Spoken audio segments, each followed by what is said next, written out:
সাম্বর্ণ মেয়েকে আমি আমার ছেলের বউ হিসেবে মানতে পারবো না মিস্টার মাহবুব। তার চেয়ে আপনার ছোট মেয়েকেই আমার পছন্দ হয়েছে, তাকে আমার ছেলের বউ বানিয়ে নিতে চাই আমি। হবু শাশুড়ির এমন কথা শুনে মাথা নিচু করে নির্বাক হয়ে বসে রইল মিহিয়া। এমন কথা সে একের অধিক ভাগও শুনেছে, তাই সয়ে গেছে, কিন্তু চোখের জল সে যেন মিহিয়ার সাথে সন্ধি করেছে আজ। চোখ বিক গড়িয়ে পড়ছে সেই অবাধ্য জলগুলো, কিন্তু এমনটা তো কখনোই হয়নি। কিন্তু কেন? এর মাঝেই মিহিয়ার বাবা মাহবুব সাহেব বলে উঠলেন, কি বলছেন আপা এসব? আপনার ছেলেই তো আমাকে বলছে সে মিহুকে পছন্দ করে। তাহলে ও তো ছোট, আর এই বয়সী ছেলেরা এমন কথা বলবেই, তাতে কান দিতে নেই। আর আমার ছেলে তো সবসময় মায়ের কথাই শোনে, ঠিক না রিয়ান বাবা? মিহিয়ার হবু বর রিয়ানও মায়ের কথায় সম্মতিসূচক মাথা নাড়াল। তার কথায় মাহবুব আলম চেঁচিয়ে বলে উঠলেন, এমনভাবে করছো যেন ভাজা মাছ উল্টে খেতে পারো না। আমার মেয়েটাকে নিয়ে এমন খেলা না খেললেও পারতে রিয়ান। এর ফল তো তুমি অবশ্যই পাবে, আর সেটা আজ হোক বা কাল। বলেই মিহিয়ার বাবা রাগে ক্ষোভে হনহন করে সেখান থেকে প্রস্থান করলেন। মাহবুব আলম নিজের রুমে এসে মাথা নিচু করে বসে রইলেন। আজ তার একটি সিদ্ধান্তে তার ছোট মেয়ে মিহুর জীবন তছনছ হয়ে গেল। সেদিন যদি রোকেয়া তার ঘরে না আনতো তার মেয়ে মা হিসেবে, তাহলে আজ কতই না সুখে থাকতো তার মেয়েটি।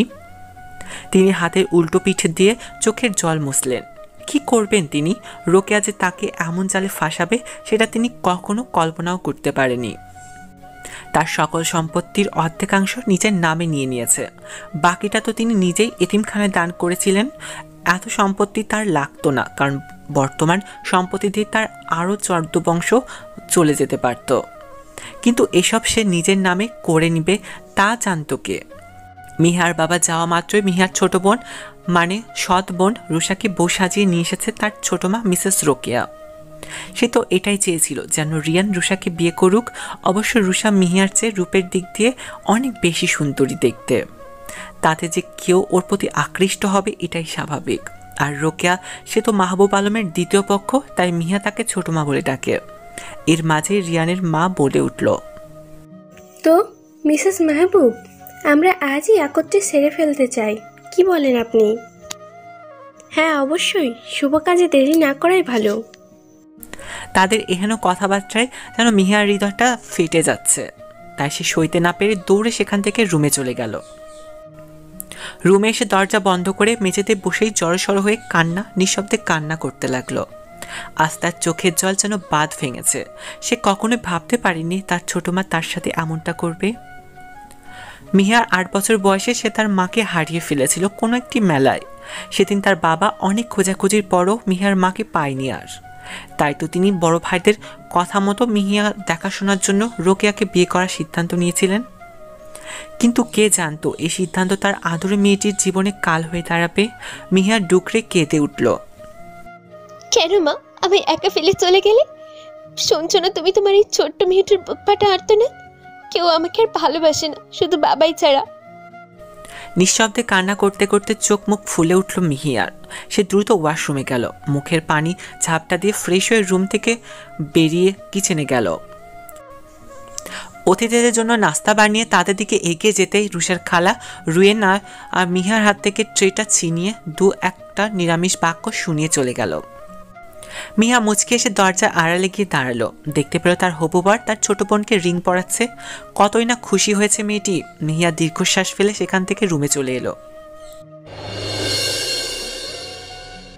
দিন 2 চলে গেল এমন করে, কিন্তু মিহিয়ার প্রতি অত্যাচার তো আর থামছে না। ভার্সিটি ক্লাস শেষ হতে না হতেই বাড়ি হাজির হতে হয়। এই সময় সকলে আড্ডা দেয় ভার্সিটিতে, আর সে দৌড়ে বাড়ি যাওয়ার উদ্দেশ্যে। পৌঁছাতে দেরি হলে খাওয়া বন্ধ, আর সেদিনের জন্য তার সাথে গরম খুন্তি চেক। মুখ বুজে সহ্য করে সে, এছাড়া আর কোনো উপায় নেই। কোথায় যাবে সে? কার কাছে যাবে? নেই কোনো চেনা পরিচিত আত্মীয়। ওর আপন বলতে একমাত্র ফুপি আর 2 ফুফাতো বোন, রিয়া আপু আর তানিয়া আপু। তারা তাকে ভীষণ রকম ভালোবাসে, তবে তার থাকে ঢাকা শহরের বাহিরে। সেখানে যাওয়া একদমই সম্ভব নয় মিহিয়ার কাছে। কিন্তু তার বাবার প্রতি তার একরাশ অভিমান জমে আছে। কারণ তার প্রতি এমন অত্যাচারে তার বাবা কিচ্ছুটি বলেন না রোকেয়া বেগমকে। কেমনেই বা বলবেন? মিহিয়া তো জানে না যে কেন মাহবুব আলম রোকেয়াকে কিছু বলে না। মিহিয়া আজ তার বেস্ট ফ্রেন্ডের ছায়ার সাথে একটা কনসার্টে যাওয়ার কথা, কারণ সেখানে তার ফেভারিট সিঙ্গার ASA আসবে, মানে আহান সারফারাজ আদ্র। হাজারো মেয়ের ক্রাশ, মিহিয়ারও ক্রাশ বলা চলে, যার এক টুকরো চাহনিতে যে কোনো মেয়েরই হার্টবিট মিস হয়ে যায়। মোস্ট এলিজেবল ব্যাচেলার হিসেবে যার নাম ডাক, সেই আজ আসবে উত্তরের সেই কনসার্টে। সেখানে ভিড় করছে হাজারো মেয়ে।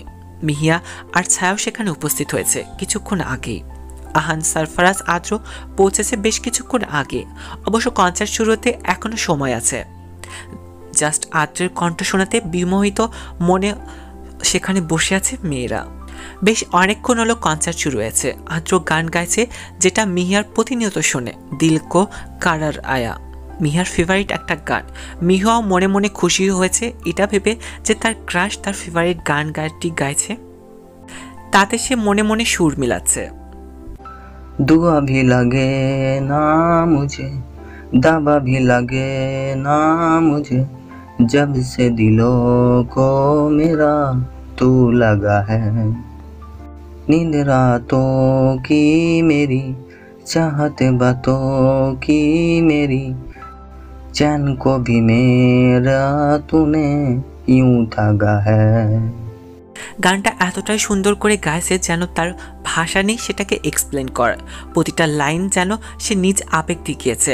এতটা ইমপ্রেসিভ ছিল সেই গানের সুর যে কেউ তার প্রেমে পড়তে বাধ্য। গান শেষ হওয়া মাত্রই চারিদিক থেকে হুল্লোড় শুরু হয়ে গেল। মিহিয়া আর ছায়া সেখান থেকে যাওয়ার প্রস্তুতি নিচ্ছে। এমন সময় সকলকে অবাক করে দিয়ে আদ্র একগুচ্ছ গোলাপ নিয়ে মিহিয়ার সামনে হাঁটু গেড়ে বসে বলতে লাগলো, Mihu, will you marry me? Can I have you? আদ্রর এমন প্রপোজালে সকলেই খালি একটাই আবদার মিহিয়ার প্রতি, সেটা হলো একসেপ্ট হিম। কিন্তু মিহিয়া কিচ্ছুটি না বলেই ছায়ার হাত ধরে নিয়ে বেরিয়ে গেল কনসার্ট থেকে। আদ্রর এই প্রপোজাল লাইভে দেখানো হচ্ছিল, তাই মিহিয়া কিচ্ছু বলতে পারেনি, কারণ সে জানে আজ তার উপর কি বয়ে যেতে পারে। মিহিয়াকে এমন করে বেরিয়ে আসতে দেখে ছায়া জিজ্ঞেস করলো, মিহু, কি হয়েছে? তুই ওনাকে অ্যাকসেপ্ট করিসনি কেন? কেন করিনি সেটা তুই বুঝতে পেরে কেন এমন প্রশ্ন করছিস? কিন্তু ওনার প্রপোজাল। প্লিজ আমাকে এটা নিয়ে আর বলিস না। আজ থেকে হয়তো বাসার বাইরে আসা বন্ধ করে দিবে। কিচ্ছু হবে না, দেখিস সব ঠিক হয়ে যাবে। কথা বলতে বলতে মিহিয়া বাসার সামনে আসতেই দেখতে পেল রোকেয়া বেগমকে। হয়তো খুন্তি হাতে দাঁড়িয়ে আছে। সে শুকনো ঢোক গিলে ছায়ার বিদায় দিয়ে বাসা দিকে এগিয়ে গেল। আদ্র সেখান থেকে উঠে সোজা গাড়ি নিয়ে নিজে ড্রাইভ করে চলে এলো বাসায়। আর আসার পর থেকে একটা কথাই বিড়বিড় করছে, শ্যামা পাখি, তুমি আমাকে রিজেক্ট করলেও তুমি শুদ্ধ আমার, আর কারো হতে দেব না তোমাকে। মিহু আদ্রকে কেউ আলাদা করতে পারবে না। মিহু শুধু আদ্রের। I need you at any cost. সময় চলছে তার আপন গতিতে। সেদিনের পর থেকে সপ্তাহখানিক হতে চলল মিহিয়ার কোনো খোঁজ পাচ্ছে না আদ্র। এমন কোনো মাধ্যম নেই যেখানে সে খোঁজেনি। শেষে মিহিয়াদের বাসার সিসি ক্যামেরা হ্যাক করতেই তার স্বস্তির নিঃশ্বাস পড়ল। ক্যামেরায় দেখা যাচ্ছে মিহিয়ার রুমের বিছানায় এক কোণে বসে আছে। আদ্র মুচকি এসে মনে মনে বলছে, মিহু পাখি, তোমার খোঁজ অবশেষে পেলাম। আজ থেকে পুনরায় তোমার প্রতি নজর রাখবো আমি, একেবারে সিক্রেট নজর। কেউ বুঝবে না, শুধু আমি ছাড়া। আর তোমার প্রতি করা প্রতিটা অন্যায়ের শাস্তি তো আমি মিসেস রোকেয়া মিসেস মাহবুবাকে দেবই, সাথে তোমার প্রাণপ্রিয় পিতাজনকেও। সব কিছুর মূল খলনায়ক তো উনি। আমি যা জানি ওনার সম্পর্কে তার সামান্য পরিমাণও তুমি জানো না মিহু পাখি। আনমনে মোবাইলটা হাতে নিয়ে মিহিয়ার একটা ছবি যত্ন সহকারে দেখছে আদ্র। তার শ্যামা পাখিটা আসলেই মায়াবতী, অসম্ভব মায়াবী। কাজল কালো আখি যুগল পানি তাকিয়ে যেন হাজারটা বছর পার করে দিতে পারবে। মোবাইল অফ করে পাশে রেখে দিয়ে মিহিয়াকে নিয়ে ভাবনার জগতে পাড়ি জমালো আদ্র। ভাবছে সেদিনের কথা, ফ্ল্যাশব্যাক। বছর দুয়েক আগের কথা। সেদিন আদ্র তার ফুপির বাসায় যাচ্ছিল। হঠাৎ করে মাঝ রাস্তায় জ্যামে পড়ে একটা বিশ্রী পরিস্থিতির মুখে পড়েছিল সে। সামনের মোড়ে তাকাতে একটা ফুচকার দোকানে চোখ আটকে গেল আদ্রের। আর সেদিনই সে তার মায়াবিনীকে দেখা পেয়েছিল। সেদিন প্রথম তার পাথর হৃদয়ে ফুল ফুটিয়েছিল। কি দারুণ করে হাসতে পারে মেয়েটি, একেবারে চঞ্চল প্রকৃতির। প্রকৃতি নিজ হাতেই যেন বানিয়েছে তাকে একটু নিপুণ শৈল্পিকতা মরিয়ে।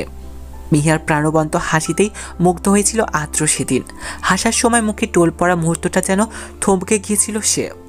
কি দারুণ হাসি, মনের গহীনে ঘণ্টা বাজিয়ে দিয়েছিল একেবারে। হঠাৎ ভাবনার মাঝে পথেই ব্যাঘাত ঘাটিয়ে পাশে থাকা মোবাইলটি বেজে উঠল। চমকে উঠে সে মোবাইল হাতে নিয়ে একরাশ বিরক্তি ভর করে গেল চোখে মুখে। কানে দিতেই ওপাশ থেকে নাক টানা ন্যাকামো কণ্ঠে আওয়াজ এলো, আদ্র, তুমি জানো না আমি তোমায় কতটা ভালোবাসি? তো তো মানে তুমি কেন ওই মিডল ক্লাস মেয়েটাকে প্রপোজ করেছো, যেটা পুরো লাইভ ছিল, পুরো বিডি দেখেছে সেটা? None of your business. Nitu, অন্য কোনো প্রয়োজনে ফোন দিয়ে থাকলে বলতে পারো, অযথা তো আমার সময় অপচয় করিও না। You know I don't like it. Adro, আমার কথাটা তোমার অযথা মনে হচ্ছে? অন্তত আমার এই কথাটা শোনো, আমি তোমাকে। বাকিটা কথা বলার আগেই লাইন কেটে দিল আদ্র। সে জানে নিতু ওকে কি বলবে। আইলানা নিতু, আদ্রের মামাতো কাজিন। বেশ কয়েকদিন ধরে মেয়েটা ওকে জ্বালিয়ে মারছে। চরিত্র মোটেও ভালো না এই মেয়ের। সারাত নাইট ক্লাবেই কাটায়, আবার সে আসছে ভালোবাসার কথা বলতে। শেমলেস গার্ল, নিজেই মিডল ক্লাস, আবার মিহুকে বলে কিনা মিডল ক্লাস। আগে নিজের কথা ভাব। রাগে হন করে ওয়াশরুমে চলে গেল ফ্রেশ হতে। আদ্রের লাইন কাটা মাত্র নিতু মোবাইলটা দিল একটা ঢিল। সাথে সাথে মোবাইলটার প্রাণ সোজা দেহ থেকে বেরিয়ে আসমানের পথে ওড়াল দিল। নিতু মেজাজ এখন বেশ তুঙ্গে। নিতু শুধু চায় আদ্রের সাথে কয়েক মাস খুব ক্লোজলি মিশে নিজেকে সেলিব্রিটি হিসেবে তৈরি করতে। তারপর ওকে বিয়ে করতে পারলে ওর সকল প্রপার্টি হাতের মুঠোয়। সে দাঁতে দাঁত কটমট করে মনে মনে আওড়াতে লাগলো, তোমাকে যদি আমি না আমার করতে পারি, তাহলে অন্য কাউকেই তোমার হতে দিব না। Mister Ahan Safraz Adro, you are only mine. No no no no no, you are property only mine. বলেই রহস্যময় একটা হাসি দিয়ে বেরিয়ে এলো রুম থেকে। সেদিন মিহিয়া বাসায় ঢোকা মাত্রই খুন্তি দিয়ে অসহ্য পরিমাণ মেরেছিল রোকেয়া বেগম। এমন জঘন্যভাবে মারতে তার একটুকু বুক কাঁপেনি। মা হয়েও কষ্ট হয়নি তার, বরং মিহিয়াকে মেরে সেদিন চরম শান্তিতে ঘুম দিয়েছিল রোকেয়া বেগম। দাগগুলো এখনো পিঠে বেশ চকচক করছে। পানি লাগতে অসহ্য জ্বালাতন হয়। সেদিন চোখের জলে শুকিয়ে গেছে কাঁদতে কাঁদতে। এভাবে প্রতিটা দিন মিহিয়ার উপর চরম অত্যাচার করছিল সে। শান্তিতে একবেলাও ঘুমাতে আর খেতেও দেয়নি। সব মিলিয়ে বেহাল দশা ছিল মিহিয়ার। রোকেয়া বেগমের সাথে তার মেয়েও ছিল। সেও কম অত্যাচার করেনি মিহিয়ার প্রতি। মাহবুব আলম শুধু চেয়ে দেখতেন, কিছুই বলতে পারতেন না। মিহিয়া করুণ চোখে তার দিকে তাকালে তিনি সেখান থেকে চলে আসতেন। পারতেন না মেয়েকে এমন ডাইনি মহিলার হাত থেকে রক্ষা করতে। সেদিনের পর থেকে মিহিয়া এক সপ্তাহ বাসার বাইরে বের হতে দেয়নি রোকেয়া বেগম। তবে এই এক সপ্তাহে মিহিয়া বেশ কিছু জিনিস আন্দাজ করতে পেরেছিল। আসলে কেন তাকে এত অত্যাচার করে তার ছোট মা।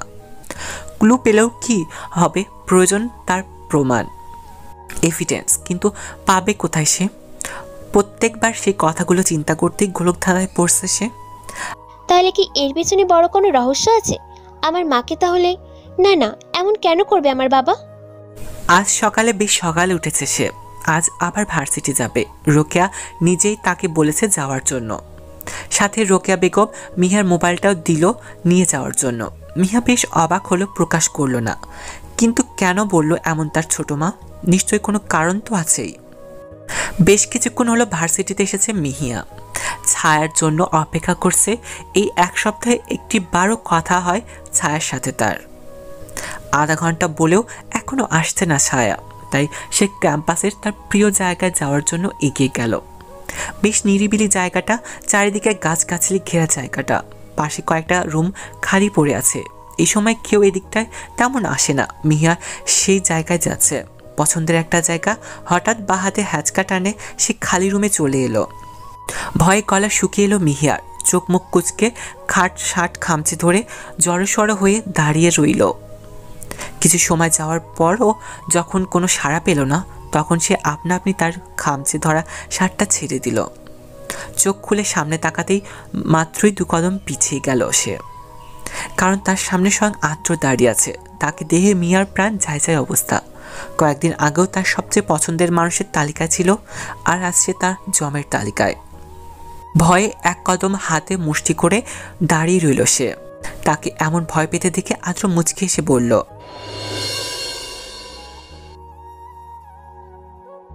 শ্যামা পাখি, ভয় পেও না, তোমার কোনো ক্ষতি আমি করব না। আদ্রের কথা যেন ভরসা পেল মিহিয়া। চোখ তুলে তাকালো সে আদ্রের পানে, ভাঙা ভাঙা গলায় জিজ্ঞেস করলো, তাহলে কেন আমার পিছু নিয়েছেন? রিল্যাক্স, এত ভয় পেও না মিহু পাখি। তোমার পিছু নেওয়ার কারণ তোমায় বড্ড বেশি ভালোবাসি, তাই। প্লিজ এসব কথা বলবেন না, আমি যেতে দিন। উফ, তোমায় ধরেছি তো যেতে দেওয়ার জন্য নয়, তোমায় ধরেছি। আদ্রের কথা শেষ হওয়ার আগে মিহিয়া চেঁচিয়ে রেগে বলে উঠল, কেন ধরেছেন আমায় mister Adro? Tell me, what did you get me here? তোমায় নিয়ে একান্ত সময় কাটানোর জন্য, ভালোবাসায় ভরিয়ে দেওয়ার জন্য তোমার এই তিক্তময় জীবনটা। আমার তিক্তময় জীবনটা আমি সামলাতে পারবো। It is not your business, so মেসার your way. বলেই হনহন করে সেখান থেকে বেরিয়ে গেল মিহিয়া। আদ্রের ভালোবাসার দৃষ্টি নিয়ে তাকিয়ে আছে মিহিয়ার যাওয়ার দিকে। মিহিয়া তার চোখের আড়াল হতেই মুচকি এসে মনে মনে বলতে লাগলো, জীবনের যে কোনো মূল্যে তোমাকে আমার করেই নেব মিহু পাখি, আপোষে হোক বা চুক্তি, যে কোনোভাবেই। I need you in my life for ever. Mrs Mihiya Sarfaraz, my challenge started now. বলেই মুচকি হাসি দিয়ে আদ্র তার কাজে চলে গেল। বেশ শান্তি কাটবে আজকের সময়টা আদ্রের। প্রিয়সীর দেখা নিয়ে যাচ্ছে খুশি মনে। তবে চঞ্চল মেয়েটা জীবনে যারা এমন হেল্প পরিণত করেছে তাদের কিছুতেই ছাড়বে না আদ্র।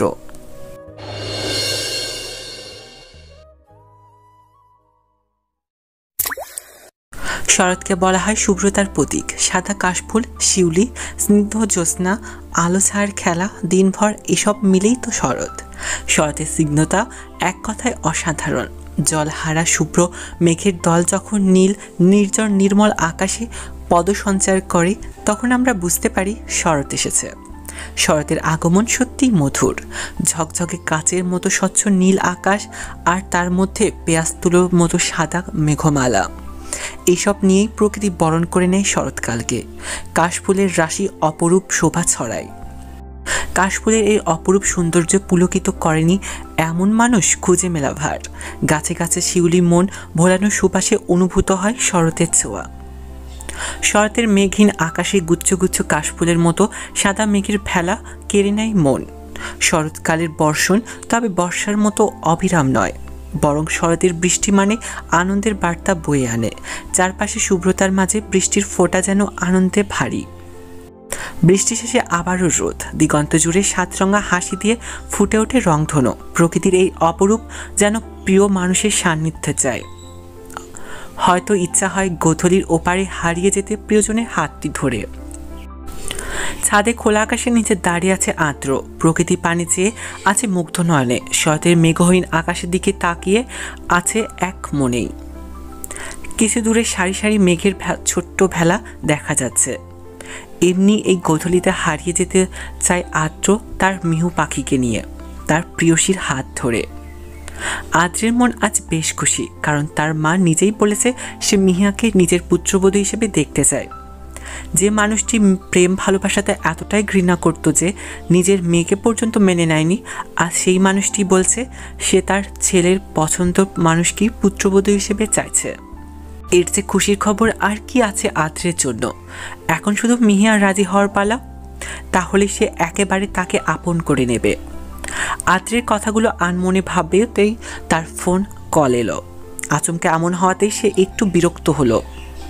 তবে স্ক্রিনে থাকা নামটা দেখে তার হুঁশ উড়ে যাওয়ার উপক্রম।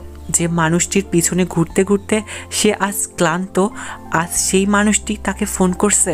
ঠোঁটের সেই কিঞ্চিত পরিমাণ হাসিটা আরও গাঢ় হলো। খুশিতে মনে রিসিভ করতে ওপাশ থেকে ফুফিয়ে কান্নার আওয়াজ এলো। ভাইয়া, মিহু। আচমকা ছাড় কান্না কণ্ঠে মিহুর কথা শুনে আদ্রের বুকে ধুকপুকানি শুরু হয়ে গেল। কোনো কিছু হারিয়ে ফেলার ভয় তাকে ঘিরে ধরল। কেন এমন অস্থির অস্থির লাগছে তার? ভয়ে গলা শুকিয়ে আসছে বারবার। সে অস্থির হয়ে জিজ্ঞেস করলো ছায়াকে, কি হয়েছে মিহু পাখি? ছায়া, প্লিজ অ্যান্সার মি। মিহুকে ওর ছোট মা প্রচণ্ড পরিমাণে মেরেছে, যে মারা চোটে অজ্ঞান হয়ে গেছে, তার সাথেই বাড়ি থেকে বের করে দিয়েছে। হোয়াট? কখন হয়েছে এসব? এখন কোথায় আমার মিহু পাখি? আর তুমিই বা কোথায়? আপনি প্লিজ এখানে হসপিটালে চলে আসুন, আপনাকে মেসেজে অ্যাড্রেস দিয়ে দিচ্ছি। Okay, I am coming in 10 minutes. Adro গাড়ি নিয়ে দ্রুত বেরিয়ে গেল ছায়ার দেওয়া ঠিকানায়। 10 মিনিটের কম সময়ে সেখানে উপস্থিত হলো। ভেতরে ঢুকে দেখতে পেল ছায়া বারান্দায় বসে আছে। আদ্র সেদিকে এগিয়ে গিয়ে ছায়ার কাঁধে হাত রাখলো। হঠাৎ কারোর উপস্থিতি টের পেয়ে চোখ তুলে তাকাতেই আদ্রকে দেখতে পেয়ে দাঁড়িয়ে গেল। আদ্রের অস্থির হয়ে ছায়াকে জিজ্ঞেস করলো, ছায়া, আমার মিহু পাখি কেমন আছে এখন? ডাক্তার কি বলেছেন? ঠিক হয়ে যাবে তো? ভাইয়া রিল্যাক্স, মিহু আলহামদুলিল্লাহ এখন ভালো আছে, তবে মাথায় আঘাত পাওয়াতে সেন্সলেস হয়ে গিয়েছিল। থ্যাঙ্কস গড, আমার তো প্রাণ বেরিয়ে যাওয়ার উপক্রম। যাই হোক, ও এখন কোথায়? কেবিনে শিফট করবে এখন মেবি। আদ্রের অস্থিরতা দেখে ছায়া মুচকি হেসে তাদের কথার মাঝে ডাক্তার এসে উপস্থিত হলো। আদ্র ডাক্তারের দিকে পিঠ করে দাঁড়ানোয় তাকে খেয়াল করেনি ডাক্তার। তিনি তাদের উদ্দেশ্য করে বললেন, মিস মিহি আর গার্জিয়ান কি আপনারা? এবার ডাক্তার দিকে ফিরে আদ্র জবাব দিল, উনি মিস মিহিয়া নয় ডাক্তার সাহেব, Mrs Mahiya Sarfaraz, my wife. আর হ্যাঁ, আমরাই ওর বাড়ির লোক। এখন কেমন আছে আমার ওয়াইফ? বেশ অবাক হলো ছায়া। তার চেয়ে বেশি অবাক হলেন ডাক্তার। তবে ডাক্তার সাহেব নিজেকে সামলে নিয়ে হালকা হেসে বললেন, আলহামদুলিল্লাহ, she is now out of danger. Oh thanks. That's fine mister Adro. যাই হোক, ওনাকে ওনার কেবিনে শিফট করা হবে। Okay, it's my pleasure. তবে স্ত্রীর প্রতি খেয়াল রাখবেন। আদ্র ডাক্তারের উদ্দেশ্যে মুচকি হেসে জবাব দিল, ইয়া শিওর। পিট পিট করে চোখ খুলে নিজেকে একটা অবদ্ধ রুমে আবিষ্কার করলো মিহিয়া। ধীরে ধীরে উঠে বসলো সে। তাকিয়ে দেখলো চারদিকটা। ঘরটা বেশ বড়ই বলে চলে, বেশ সুন্দর আর গোছালো রুমটা। কিন্তু ও এখানে কেন বুঝতে পারছে না। ও তো বাসায় না, ওকে তো ওর ছোট মা মেরেছিল, যার কারণে সে সেন্সলেস হয়ে গিয়েছিল। তাহলে এটা তো তাদের বাড়ি, কোনো রুম নয় ছায়াদের। কিন্তু ছায়াদের বাড়ির প্রত্যেকটা কোণা সে চেনে। তাহলে কার বাড়ি? সে এলোই বা কেমনে? হঠাৎ ওয়াশরুমের দরজা খোলাতেই চমকে উঠল মিহিয়া। মিহিয়াকে চমকে দিয়ে সেখান থেকে বেরিয়ে এলো আদ্র। আদ্রর এমন অবস্থায় রুমে দেখে ভয় পেয়ে গেল মিহিয়া। ভয় পেয়ে জড়সড় হয়ে বসলো। দুই হাঁটুর মাঝে মাথা দিয়ে ফুঁপিয়ে কান্না করে দিল সে। আদ্র এতক্ষণ খেয়ালই ছিল না তার রুমে আরেকজন মানুষের অস্তিত্ব বিরাজ করছে। কারোর ফুঁপিয়ে কান্নার আওয়াজ পেছনে ফিরতেই মিহিয়াকে দেখে স্বস্তির নিঃশ্বাস ফেলল, কিন্তু বুঝতে পারলাম না সে কান্না কেন করছে। দ্রুত কাভার থেকে কাপড় নিয়ে চেঞ্জ করে নিল। আদ্রের ডাকে মাথা উঁচু করে তাকালো মিহিয়া। তার চোখে স্পষ্ট ভয়ের আভা ফুটে উঠেছে। মিহিয়ার কাছে গিয়ে দু গালে হাত দিয়ে জিজ্ঞেস করলো, মিহু পাখি কেমন লাগছে এখন? আমি এখানে কেন? প্লিজ আমি যেতে দিন। ফুফিয়ে কান্না করতে করতে বলল মিহিয়া। বেশ, যাবে, তবে সুস্থ হও। না, আমি এখন যাব। এত কথা বলো কেন তুমি? আদ্রের ধমকে চুপসে গেল মিহিয়া। আদ্র এবার গম্ভীর কণ্ঠে জিজ্ঞেস করলো, মিহু, সেদিন কি হয়েছিল? আই মিন, তোমার এমন অবস্থা কে করেছিল? আদ্রের গম্ভীরতায় মিহিয়ার মনে ভয় ধরিয়ে দিল। এমনিতেই কিছুক্ষণ আগে ধমকে চুপসে গিয়েছিল, না জানে এখন উত্তর না দেওয়ায় তাহলে। মিহিয়ার ভাবনার মাঝে আদ্র রেগে বলে উঠল, এই মেয়ে, কথা কানে যায় না? কি হয়েছিল বললাম সেদিন? সবটাই বলবা মানে সবটাই? মিহিয়া আবার চোখ ছোট করে রেগে বলে উঠল, এই মিস্টার তিতো করেলা, কথায় কথায় এত ধমক দেন কেন? বলছি এবার শুনুন। তারপর সব ঘটনা বলল, প্রতিটা সেকেন্ডের হিসাব দিল আদ্রকে। মিহিয়ার কথাগুলো শুনে আদ্র রেগে বোম হয়ে গেল, যেন এখনই ব্লাস্ট হবে। সে হাত যুগল মুষ্টিবদ্ধ করে নিজেকে দমাতে পারছে না। তার প্রিয়তমার সাথে করা অন্যায় সে কখনোই মেনে নেবে না, এর প্রতিশোধ সে নেবেই।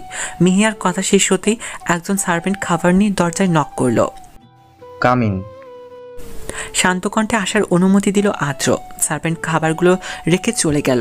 রাগটাকে সে অনেক কষ্টে দমিয়ে নিজেকে শান্ত করে মিহিয়ার সামনে প্রেজেন্ট করছে। তাকে বুঝতে দেওয়া যাবে না সে তার প্রতি করা প্রত্যেকটা অন্যায় জবাব দেবে। তাই সে শান্ত হয়ে হাত ধুয়ে এসে বাবু হয়ে বসলো মিহিয়ার সামনে। মিহিয়ার মুখের সামনে এক লোকমা তুলে তাকালো ওর দিকে। নাও, হা করো।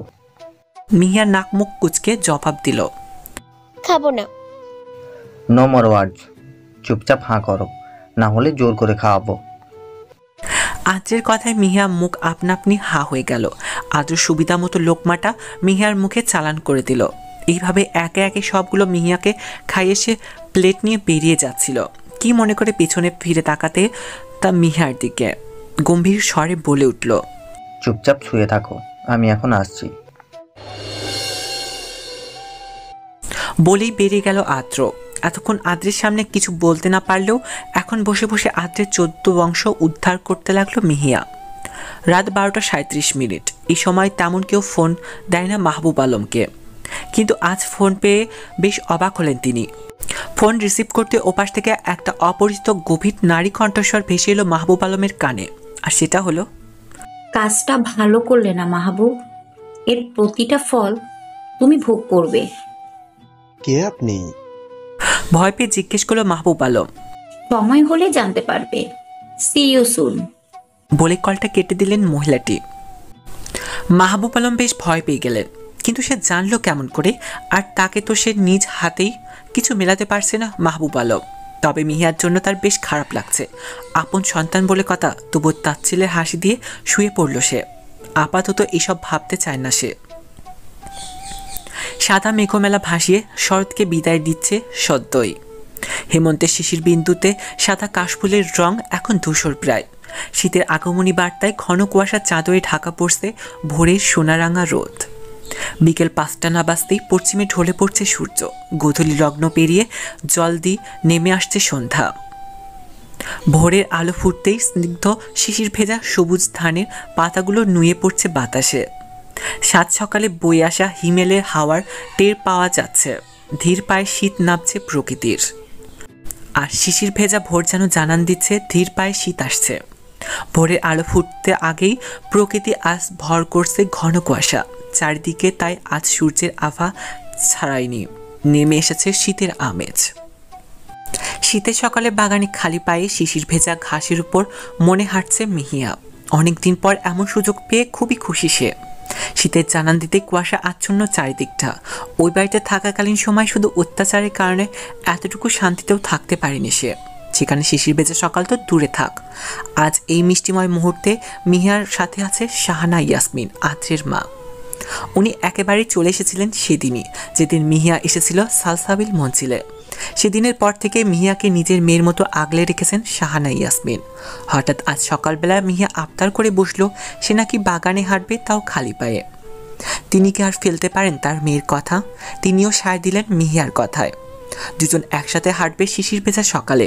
তাই তো আজ সকাল সকাল বেরিয়ে বাড়ির বাগানটায় হাঁটছেন মিহিকে নিয়ে।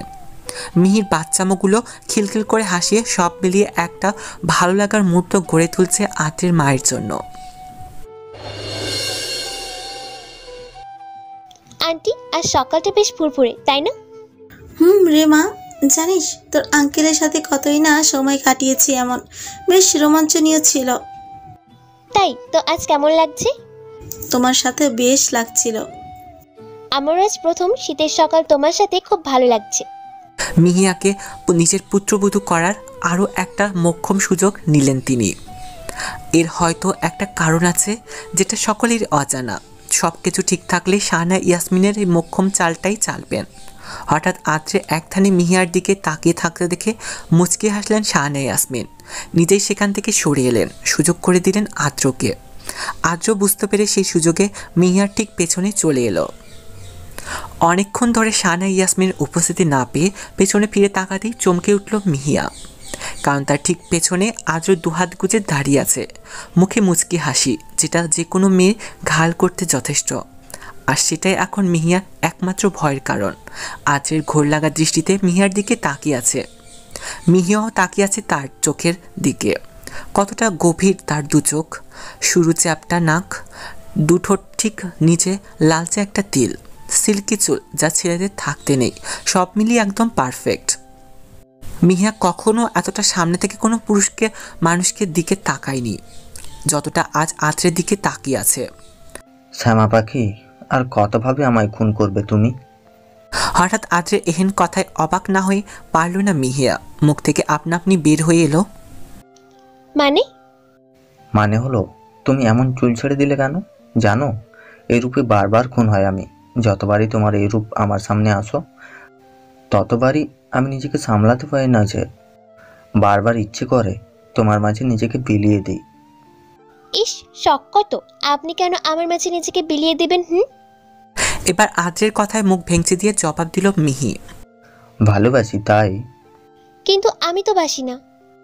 বলেই হঠাৎ সে লজ্জামাখা মুচকে হাসি দিয়ে সেখান থেকে দৌড়ে চলে গেল। আজ বোকার মতো মিহিয়ার যাওয়ার দিকে তাকিয়ে রইল। কিছুক্ষণ পরে নিজেই নিজের মাথায় চাপড় দিল। আজও বোকা বানালো মিহু পাখি আমায়। উফ, মেয়েটা নিঘাত খুন করবে আমায়। আবারও একই কায়দায় মিহু তাকে মিষ্টি হাসি দিয়ে বোকা বানিয়ে চলে গেল। এমন করে গত 2 মাস যাবৎ যতবারই আদ্র তার কাছে আসতে চায় ততবারই সে তাকে বোকা বানিয়ে চলে যায়। হ্যাঁ, সেদিনের পর থেকে এখন মিহিয়া আদ্রের বাসায় থাকে। রুমে এসে বুকে হাত দিয়ে হাঁপাচ্ছে সে। যতবারই আদ্র তার মুখোমুখি কিংবা সামনে যায় ততবারই তার হার্টবিট এত ফাস্ট চলে যে সে হার্ট অ্যাটাক করার উপক্রম। উফ, আরেকটুর জন্যই নির্ঘাত আর শেষ দিন ছিল আমার জন্য। এই মানুষটাই না। বলে কাবার্ড থেকে ড্রেস নিয়ে ওয়াশরুমে চলে গেল শাওয়ার নিতে। আজ ভার্সিটি যাবে, তাও 2 মাস পর। আদ্রের টোটালি নিষেধ ছিল, কিন্তু মিহিয়া জোড়াজোড়িতেই সম্মতি দিল, তবে রিকশায় যাওয়া যাবে না। টানা আধা ঘন্টা পর শাওয়ার নিয়ে বেরিয়ে এলো মিহিয়া। এখন সোজা শানে ইয়াসমিনের রুমে যাবে, তারপর ব্রেকফাস্ট করে সোজা ভার্সিটি। অবশ্য গাড়ি নিয়ে যাবে, রিকশায় করে যাওয়া আদ্রের সরাসরি নিষেধ। ভার্সিটির গেটের সামনে দাঁড়িয়ে আছে মিহিয়া। কত অচেনা লাগছে ক্যাম্পাসটা। কতদিন পর এলো ক্যাম্পাসে, সব কিছু যেন পাল্টে গেল। আসলেই কোথাও বেশ কয়েকটা দিন যাওয়া না হলে পরবর্তীতে সেটা চিনাতে বেশ অসুবিধা হয়। বাস্তবলা বলে কথা। চারদিকে তাকিয়ে দেখছে মিহি। তার দেখার মাঝে এসে উপস্থিত হলো ছায়া। মিহিয়াকে ছায়া এক দেখা মাত্রই জড়িয়ে ধরল। ফোনে টুকটাক কথা হলেও সামনাসামনি একদমই দেখা হয়নি। কেমন আছিস মিহু? বেশ ভালো, তুই? বেশ ভালোই, তবে তোকে ছাড়া একদমই ভালো লাগছিল না রে। উফ, বাদ দে ওসব কথা, এখন ক্লাসে চল। দুজন হাঁটা দিল ক্লাসের দিকে। মাঝপথে তাদের থামিয়ে দিল একদল বখাটে। বখাটে বললে ভুল হবে, তারা সিনিয়র, ফাইনাল ইয়ারের। প্রায় মিহিয়াদের ডিস্টার্ব করে তারা, বিশেষত মিহিয়াকে।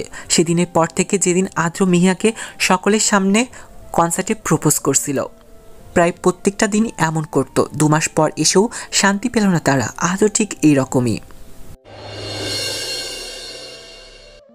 মেহিজান, আমার প্রপোজাল কখন অ্যাকসেপ্ট করবা? কি হলো জান, বলো। কি সমস্যা আপনাদের? এভাবে পথ না আপনাদের হয় না? রেগে পড়ে উঠল ছায়া। নো শালিকা, আগে অ্যাকসেপ্ট করুক, তারপর আর আসবো না এভাবে পথ আটকাতে। মিহিয়া তাদের সাথে আর কথা না বলে ছায়ার হাত ধরে নিয়ে এলো ক্লাসরুমে। তারপর প্রত্যেকটা ক্লাস শেষ করে যে যার বাড়িতে চলে এলো। সেদিনের পর থেকে কেউ আর ফোন না করলেও বেশ ভয়ে ছিলেন মাহবুব আলম আর রোকেয়া বেগম। তবে ভয়টা আরও বাড়িয়ে দিল কিছুক্ষণ আগের ফোনটা, তাও রাত 3:33। এত রাতে ফোন দিলে মানুষ নিশ্চয়ই ভয় হওয়ারই কথা। ঠিক এরকমই ভয় পেলেন তারা। ভাবছেন তাহলে কি নিশ্চয়ই কোনো গভীর চক্রান্তে ফেসেছেন তারা। কিন্তু তাদের এমন করে হুমকি দেওয়ার মানে বুঝতে পারছে না তারা। সর্বশেষ যে ছিল তাকে তো নিঃশেষ করে দিয়েছিল, সর্বশেষ তার মেয়েকেও। কিন্তু কেন তাদের আবারও এমন হুমকির সম্মুখীন হতে হচ্ছে? তাহলে তাদের সাথে অন্য কারোর শত্রুতা সৃষ্টি হয়ে গেল নাকি? পূর্বকার জোর ধরে কেউ তাদের এমন হুমকি দিচ্ছে, নাকি তাদের চেনা জানা কেউ বা হতেই পারে। তাদের মনের ভেতরে চলছে এসব আজগুবি চিন্তা ভাবনা। সামনে কি ঝড় আসতে চলছে সেটাই ভাবছেন মিস্টার মাহবুব ও মিসেস রোকেয়া। তবে আগন্তুক বলে শেষ কথাটার হিসেব কিছুতেই মেলাতে পারছেন না তারা। তাদের জন্য অপেক্ষা করছে ভয়ানক কোনো শাস্তি, যেটা তাদের অজানা।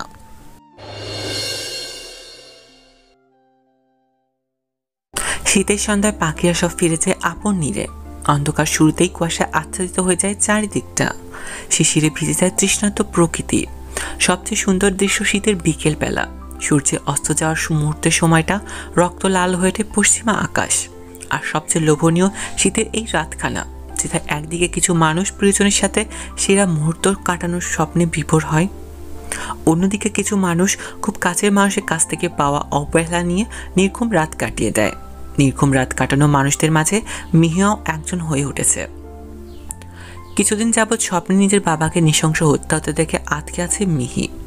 স্বপ্নে অসহ্য মৃত্যু যন্ত্রণায় কাতর মাহবুব আলম, কিন্তু তার বাবার এমন বেহাল দশা করার লোকটার চেহারা পুরোটাই ঝাপসা দেখেছে সে। অথচ সেই মুহূর্তে তার বাবার দিকে তাকালে স্পষ্ট মাহবুব আলমের রক্তাক্ত মুখখানা দেখতে পায়, কিন্তু আগন্তুক ব্যক্তির চেহারা সম্পূর্ণ ঝাপসা। কিন্তু কেন? লোকটি কি পুরুষ নাকি মহিলা সেটা বুঝতে না পারলেও এটা বুঝতে পেরেছে তার বেশভূষা অনেকটা মহিলার মতন।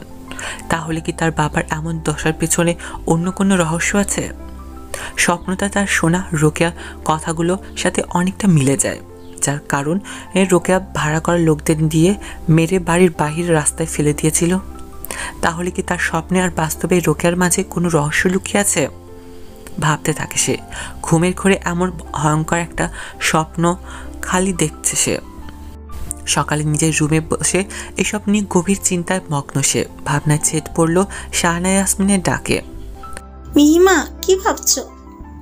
শাহানা ইয়াসমিনের ডাকে প্রথমে হকচকিয়ে গেলেও পরে নিজেকে সামলে হালকা হেসে উত্তর দিল, এই তো মামুনি, কিছু না, এই এমনি বসেছিলাম, আর সামনে পরীক্ষা তো তাই একটু টেনশন হচ্ছে।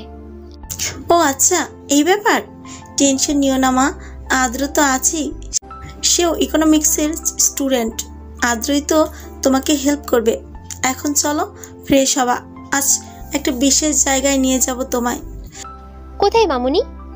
সেটা না হয় গেলেই জানতে পারবে। লক্ষ্মী মা আমার, যাও ফ্রেশ হয়ে নাও। আচ্ছা, যাচ্ছি।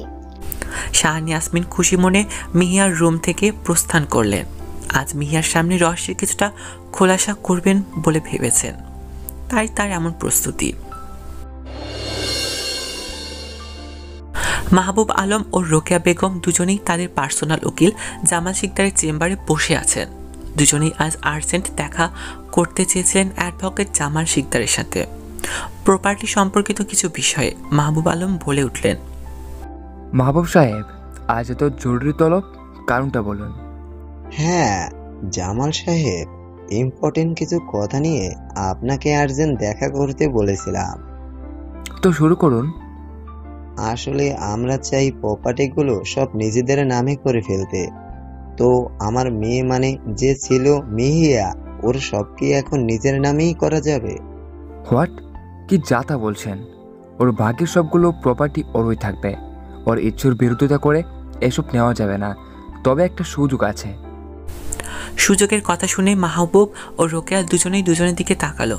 শান্ত হয়ে বলল, কি সুযোগ? মার্ডার। চমকে উঠল দুজনেই। মার্ডার করতে হবে? কাকে? দুজনেই উৎসুক দৃষ্টিতে তাকালো উকিল সাহেবের দিকে। মানেটা আপনাকে আপনার মেয়ে মিহাকে মার্ডার করতে হবে, কেউ জানবে না। And it is to be done in such a way that no one even feel it. তারপর আর কি, সবকিছুর মালিক আপনারাই, এবং এটার সকল দায়িত্ব আমি নেব, ট্রাস্ট মি। মাহবুব আলম ও রোকেয়া বেগমের চোখে চকচকিয়ে উঠল। তাদের চক্ষুশুল্কে দূর করতে পারলেই খেল খতম। হ্যাঁ, মাহবুব আলম সকল সম্পত্তির মালিক মিহিয়া, যেটা মিহিয়ার দাদাই ওর নামে করে গিয়েছিল। রোকেয়া বেগম হলো মিহিয়ার বাবার প্রাক্তন, যার সাথে কলেজ লাইফ থেকে প্রেমে মক্ত ছিলেন মাহবুব আলম। মিহিয়ার সাথে মিহিয়ার মায়ের মিসিং এর মাহবুব আলম আর রোকেয়া বেগমের হাত রয়েছে, যেটা নিশ্চিত হলো মিহিয়া, কারণ শাহানা ইয়াসমিন মিহিয়াকে সেখানেই নিয়ে গিয়েছিল যেখানে মাহবুব আলম আর রোকেয়া বেগম আজ গিয়েছিল, মানে জামাল শিকদারের কাছে। মিহিয়া আহত দৃষ্টিতে শাহানা ইয়াসমিনের পানে তাকালো। শাহানা ইয়াসমিন তাকে অভয় দিয়ে আর শান্ত থাকতে ইশারা করলেন। তাদের ভাবনার মাঝে মাহবুব আলম বলে উঠলেন, আমি এখনই চাই ওই মিহিকে মার্ডার করতে। আমার সম্পত্তির প্রয়োজন। এতে যদি নিজেদের আপন কাউকে বিসর্জন দিতে হয় তাতেও আমার হাত কাঁপেনি, আর কাঁপবেও না। All do that at any cost. Okay, তাহলে নেমে যান নিজেদের কাজে। যতই তাড়াতাড়ি কাজ কমপ্লিট হবে ততই আপনাদের লাভ, মিস্টার মাহবুব। ওগো, তুমি যেভাবেই পারো মিহিকে বাসায় নিয়ে এসো। আমার মনে হয় মিহি এই শহরেই আছে। তাকে এনে কয়েকটা দিন ভালো মন্দ খাওয়াও, তারপর না হয় বিদায় দিও পৃথিবী থেকে। বলে হো হো করে তীক্ষ্ণময় হাসি হেসে উঠল। মনের কথাই বললে। যাই হোক মিস্টার জামাল, আমরা তাহলে আজ উঠি। ঠিক 1 মাস পর দেখা হবে। See you very soon. Best of luck mister Mahbub. বের হয়ে গেল মাহবুব আলম ও রোকেয়া বেগম। তবে মাহবুব আলম আর রোকেয়া বের হওয়ার আগ মুহূর্তেই মিহিয়াকে নিয়ে শানে ইয়াসমিন আড়াল চলে এলেন। তারপর খুব সাবধানে সেখান থেকে সরে নিজেদের গাড়িতে চড়ে বসলেন। মিহা মাথা নিচু করে বসে রইল, ভাবছে যাকে সে নিজের সবচেয়ে কাছের মানুষ মনে করত, আর আজ সেই মানুষটাই তাকে খুন করার চিন্তায় মেতে উঠেছে। তাহলে কি পৃথিবীর প্রত্যেকটা মানুষই নিজের স্বার্থেই এতটাই অন্ধ যে তার প্রিয় মানুষের প্রাণ নিতে এতটুকু পরিমাণ হাত কাঁপে না? তবে কি তার মায়ের হত্যাকারীও তার বাবা? না না, কোনো বাবা নয়, সে বাবা হতে পারে না। সে একজন খুনি, স্বার্থলোভী খুনি। তাহলে স্বপ্নটা কি এই রহস্যের উদ্ঘাটনে কোনো হেল্প করবে আমায়? কেনই বা এমন বিকৃত স্বপ্ন দেখেছিল মিস্টার মাহবুবকে নিয়ে? সেই বা কেন এমন করে মৃত্যু যন্ত্রণায় কাতর হবে? ভাবতে লাগলো মিহি। তবু সে মনে মনে আওড়াচ্ছে, mister Mahbub, I'll take revenge. I will avenge my mom's death. Don't leave anyone. মিহিয়াকে কোনো কিছু নিয়ে আওড়াতে দেখে শানে ইয়াসমিন মিহিয়ার দিকে এক পলক তাকিয়ে ড্রাইভিংয়ে মন দিলেন। হ্যাঁ, শানে ইয়াসমিন নিজেই ড্রাইভ করে এসেছিলেন মিহিয়ার সাথে নিয়ে। তিনি তো এটাই চেয়েছিলেন, এই নির্লজ্জ পাষাণ মানুষটার আসল রূপ দেখিয়ে দিতে পেরেছেন। তিনি সেই কাজটা করতে আজ, যেটার জন্য এতদিন অপেক্ষায় ছিলেন। মিহিয়াদের আসার আগেই আদ্র বাড়ি এসেছিল। অবশেষে প্রথমে মিহিয়ার খোঁজ নেওয়ার মুহূর্তে যখন সার্ভেন্টের কাছ থেকে জানতে পারলো তারা বের হয়েছে, তাই আর কিছু বলেনি, না হলে তুলকালাম বাঁধে ফেলতো বাড়িতে। আজ অনেকদিন পর লাইভে আসবে আদ্র, একদম বাড়িতে বসে করবে লাইভ। সেদিন মিহিয়াকে প্রপোজ করার পর আর দেখা যায়নি তাকে। সমস্ত সোশ্যাল মিডিয়া থেকে নিজেকে সরিয়ে নিয়েছিল সে, কিন্তু আবার লাইভে হলো তাকে। তাই আজ সময় পেয়ে চলে এলো। লাইভে তার ভক্তর জোয়ার বইছে, এক একজনের এক এক মন্তব্য আর প্রশ্নের প্লাবন। সবার প্রশ্নের উত্তর দিতে না পারলেও কিছু কিছু উত্তর দিয়ে কথা বলা শুরু করলো। Music start. শুরু হলো পছন্দের একটি গান, যেটা মিহিয়ার পছন্দের তালিকায় উঠতে। তুই আমাকে আগলে রাখ, ঠিক এভাবে সঙ্গে থাক, সারাদিন সারা রাত। তুই আমাকে আগলে রাখ, ঠিক এভাবেই সঙ্গে থাক, সারাদিন সারা রাত। আমি তোর আয়না হব আজ, তুই শুধু ইচ্ছে মতো সাজ। আমি তোর আয়না হব আজ, তুই শুধু ইচ্ছে মতো সাজ। রোদ্দুরে যাই উড়ে মন জাহাজ। তুই আমাকে আগলে রাখ, ঠিক এভাবেই সঙ্গে থাক, সারাদিন সারা রাত। তুই আমাকে আগলে রাখ, ঠিক এভাবেই সঙ্গে থাক, সারাদিন সারা রাত। এইভাবে বেশ কয়েকটি গান গিয়েছে সে। প্রত্যেকটা গানই মিহিয়ার পছন্দের। তার কারণ আছে, সে তার রুমের বড় আয়নাতে মিহিয়াকে দেখছে দরজার আড়ালে দাঁড়িয়ে থাকতে।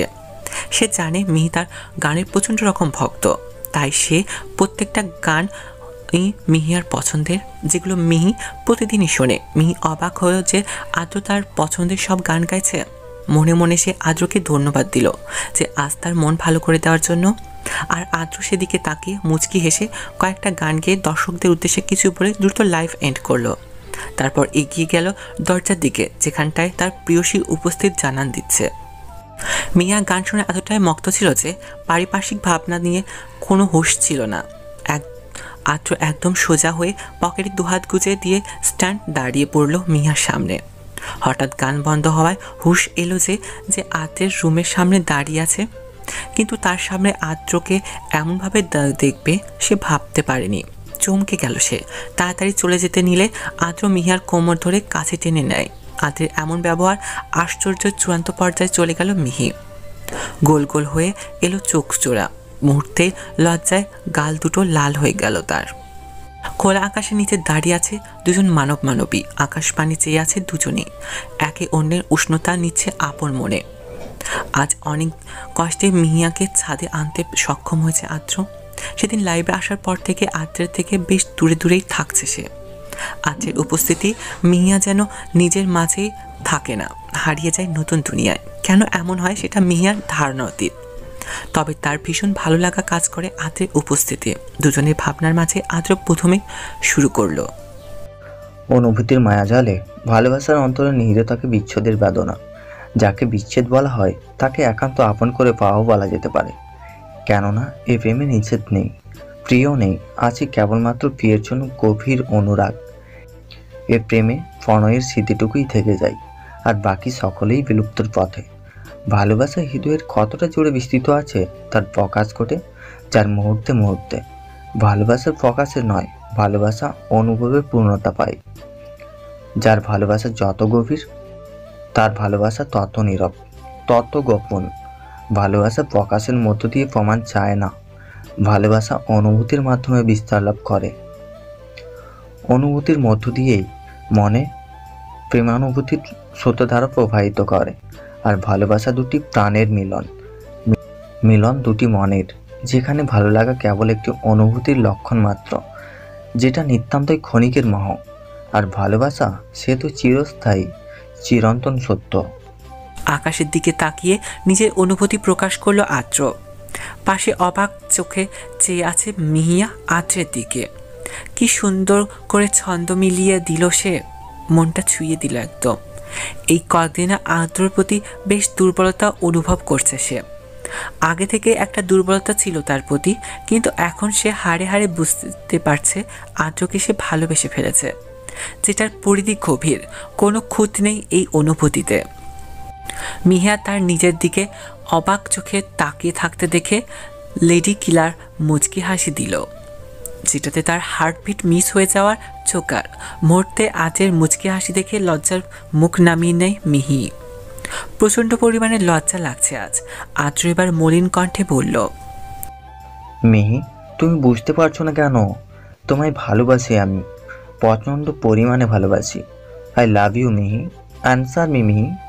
আচ্ছা, কি করলে তুমি আমায় বুঝবে বলো? চমকে গেল মিহি। এই প্রথম আদ্র তাকে মিহি বলে সম্বোধন করলো। যে মানুষটা তাকে কত নামে ডাকতো, আজ তার এমন অসহায়ত্বে থমকে গেল সে। কিছুক্ষণ আগ মুহূর্তেও আদ্র তাকে মিহু পাখি, শ্যামা পাখি, আরও কত নামে ডেকেছে, কিন্তু এখন আদ্রের এই করুণ কণ্ঠ মুহূর্তেই মিহিয়ার হৃদয়টা ক্ষতবিক্ষত করে দিচ্ছে। সে আদ্রের অনুভূতি বুঝতে পেরেছে। আদ্র তাকে ভালোবাসে নিজের চেয়েও বেশি। এটাও বুঝতে পারছে আদ্র তাকে ছাড়া কতটা অসহায়। সাথে সাথে মিহিয়া নিজের সকল জড়তা ভুলে আদ্রের দুপায়ের উপর নিজের দুপা রেখে আদ্রের কপালে কপাল ঠেকালো। তারপর দু চোখ বন্ধ করে সরাসরি বলেই ফেলল, আমিও ভালোবাসি আপনাকে। হ্যাঁ, সেই প্রথম থেকেই। Love you too mister Ahan surprise Adro. এক নিঃশ্বাসে বলে দিল মিহি। মিহির কথাটায় অবাক হলেও মুখে জয়ের হাসি, যেন সে বিশ্ব জয় করে নিয়েছে মুহূর্তেই। মুখের হাসিটা চওড়া করে মিহিকে বলে উঠল, সত্যি বলছো মিহু পাখি? Are you serious? এবার বেশ লজ্জা পেল মিহিয়া।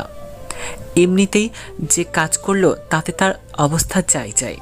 এখন আদ্রের প্রশ্নের উত্তর দেবে কি? সে তো সিরিয়াসলি আদ্রকে ভালোবাসে, তাহলে সে আবার এই প্রশ্ন করছে কেন? তার নীরবতা দেখে আদ্রের মনটা খুশিতে তড়াক করে লাফিয়ে উঠল। সত্যি মিহু পাখি, আজ আমি ভীষণ রকম খুশি। আমার প্রপোজাল অ্যাট লাস্ট তুমি এক্সপেক্ট করলে।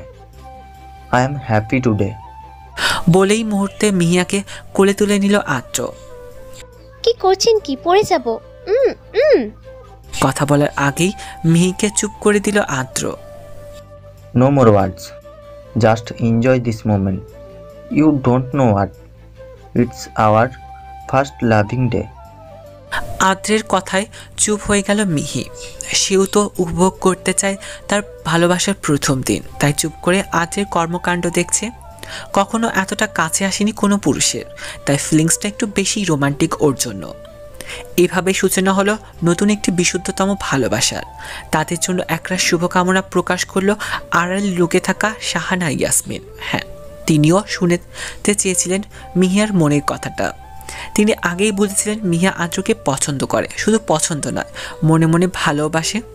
তাই আদ্রকে বুঝিয়ে বলেছিলেন যেন সে আরও একবার তার মনের কথাটা মিহিয়ার সামনে প্রকাশ করে। তাই করল আদ্র। 2 বছর পর বিডিতে পা রাখল নিতু। নিহারিকা নিতু আহান সারফরাজ আদ্রের মামাতো কাজিন, তবে তাকে একদমই দেখতে পারে না আদ্রের মা শাহানি ইয়াসমিন। আপন ভাইয়ের মেয়ে হলেও তার ওর প্রতি একটা ঘৃণার মনোভাব কাজ করে শাহানা ইয়াসমিনের কাছে। কেন দেখতে পায় না সেটা শাহানা ইয়াসমিনের অজানা, তবে তাকে অপছন্দের বিষয়টি তার কাজে কর্মে বুঝতে পেরেছিল নিতু, কিন্তু সেটা ধারে না সে। কারণ আদ্র হাত করতে পারলেই তো হলো।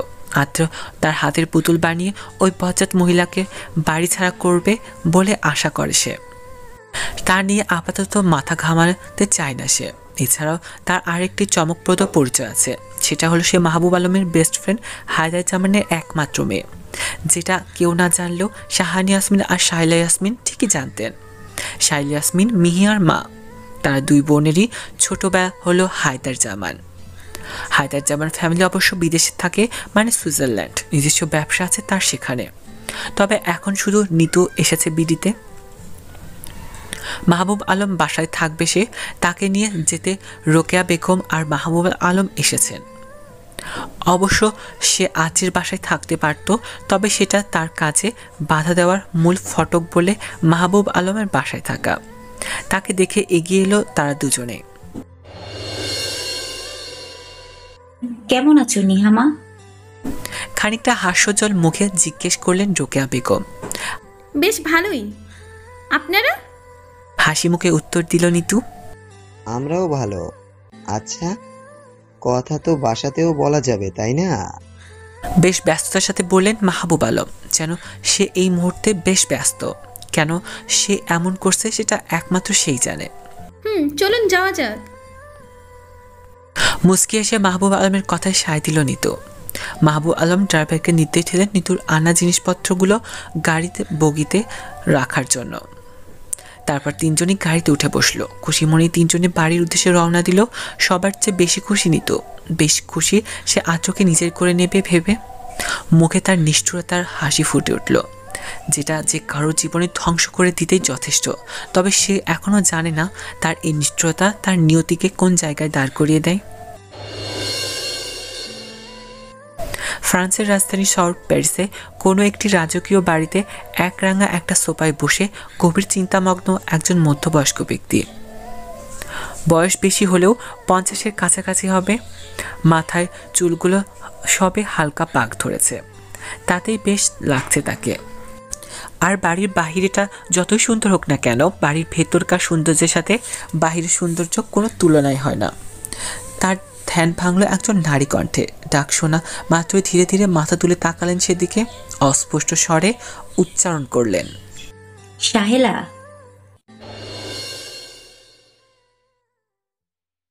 মেসেজ আসার ঠিক 5 মিনিট পরেই ব্যক্তিটির ফোন। অবাক হলো মিহিয়া, তবে ভয় পেল যে কেউ যেন যাবে বলে।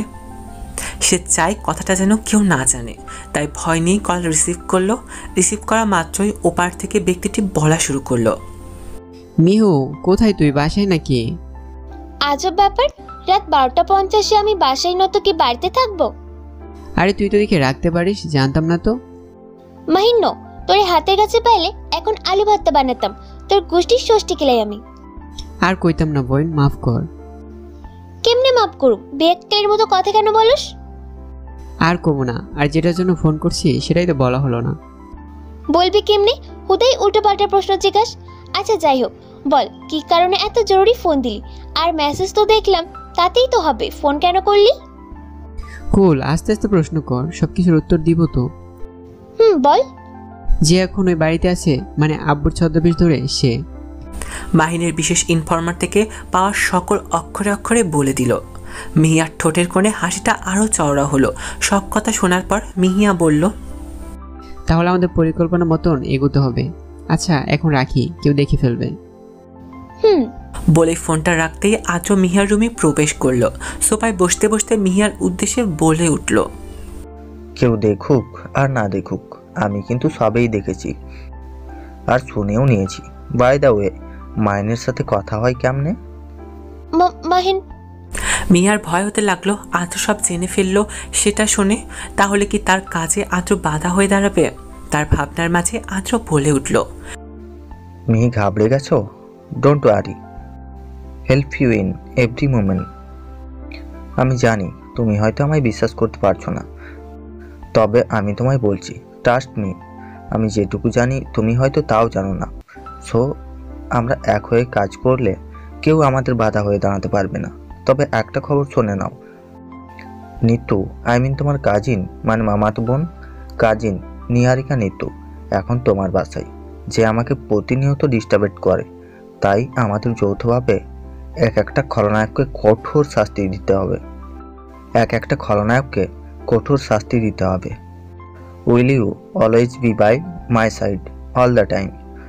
Together the two will do everything is for ever, I promise.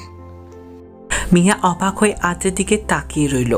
আদ্র কি বলছে সেটা সম্পূর্ণটাই তার মাথার উপর দিয়ে গেছে। তবে এটা নিশ্চিত হলো যে আদ্র তাকে পাওয়ার জন্য সব কিছুই করতে পারে। দ্যাটস মিন সে মিহিয়ার প্রতিটা কাজেই হেল্প করবে বলে প্রমিস করছে। মিয়া অবাক চাহনিতে আদ্রের মনে সন্দেহ জাগলো যে মিহিয়া তাকে বিশ্বাস করতে পারছে না। তাই সে মিহিয়ার পাশে গিয়ে বসে ওর দুগালে আলতো করে হাত রাখল। তারপরে তাকে তার মুখোমুখি করে বসিয়ে চোখে চোখ রেখে প্রশ্ন করল, Mihi, do you love me? Take this serious. কি বলছেন আদ্র আপনি এটা? আমি আপনাকে সত্যি ভালোবাসি, অ্যান্ড দ্যাটস সিরিয়াসলি ট্রু। তাহলে আমাকে বিশ্বাস করতে কি সন্দেহ আছে? তবে কথা দিলাম তোমার বিশ্বাসের খেলাপ করব না। Trust me Mihu. আদ্রের কথায় মিয়া স্বস্তির নিঃশ্বাস নিল। তারপর আদ্রের কপালে কপাল টিকে মুচকি হেসে বলল, I believe in you all the time mister Adro. Adro মিহিকে বুকে টেনে নিয়ে খুব যত্ন করে তারপর বলে, মিহি, তুমি কি জানো আমি তোমার কে হয়? হবু বর হন আর কি। বলে লজ্জিত হেসে আদ্রের বুকে মুখ গুজে দিল। তাই? হুম। তবে আরো একটা যে পরিচয় আছে। কি? বলে অবাক হয়ে তাকালো আদ্রের দিকে। আমার আপন বোন হলো সাহেলা আন্টির মেয়ে তুমি, মানে তিনি আমার খালামণি, সাথে হবু শাশুড়ি মাও। আর তুমি আমার সেই খালাতো কাজিন, যার সাথে আমার 5টা বছর কেটেছিল। তার চেয়ে বড় কথা হলো, তুমি সবসময় আম্মুকে বলতে না তোমার একটা মিষ্টি খালামণি ছিল। আম্মু তোমার সেই খালামণি। আদ্রের কথায় চোখে চিকচিক করে উঠল মিহিয়ার। সে জানতো না যে শাহানি ইয়াসমিন বেঁচে আছে, তবে মাহিনও ওকে বলল না সেটা। সে মনে মনে বলতে লাগলো, মাহিনু তুই কাল একবার কল কর, তোরে আমি খাইছি।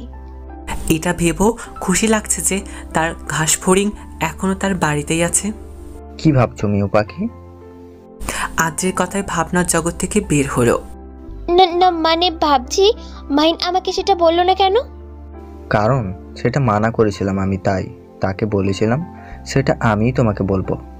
তাই আচ্ছা ঘুমিয়ে পড়ো, রাত অনেক হয়েছে। আপনিও ঘুমিয়ে পড়ুন। Good night. Good night. মিহিয়ার কপালে ভালোবাসার পরশ এঁকে দিয়ে আদ্র নিজের রুমে চলে এলো। আর যতই যাই হোক মিহিয়া, তোকে আমি দেখে নিবই। তোর জন্য আমি আদ্রকে হারাতে পারবো না।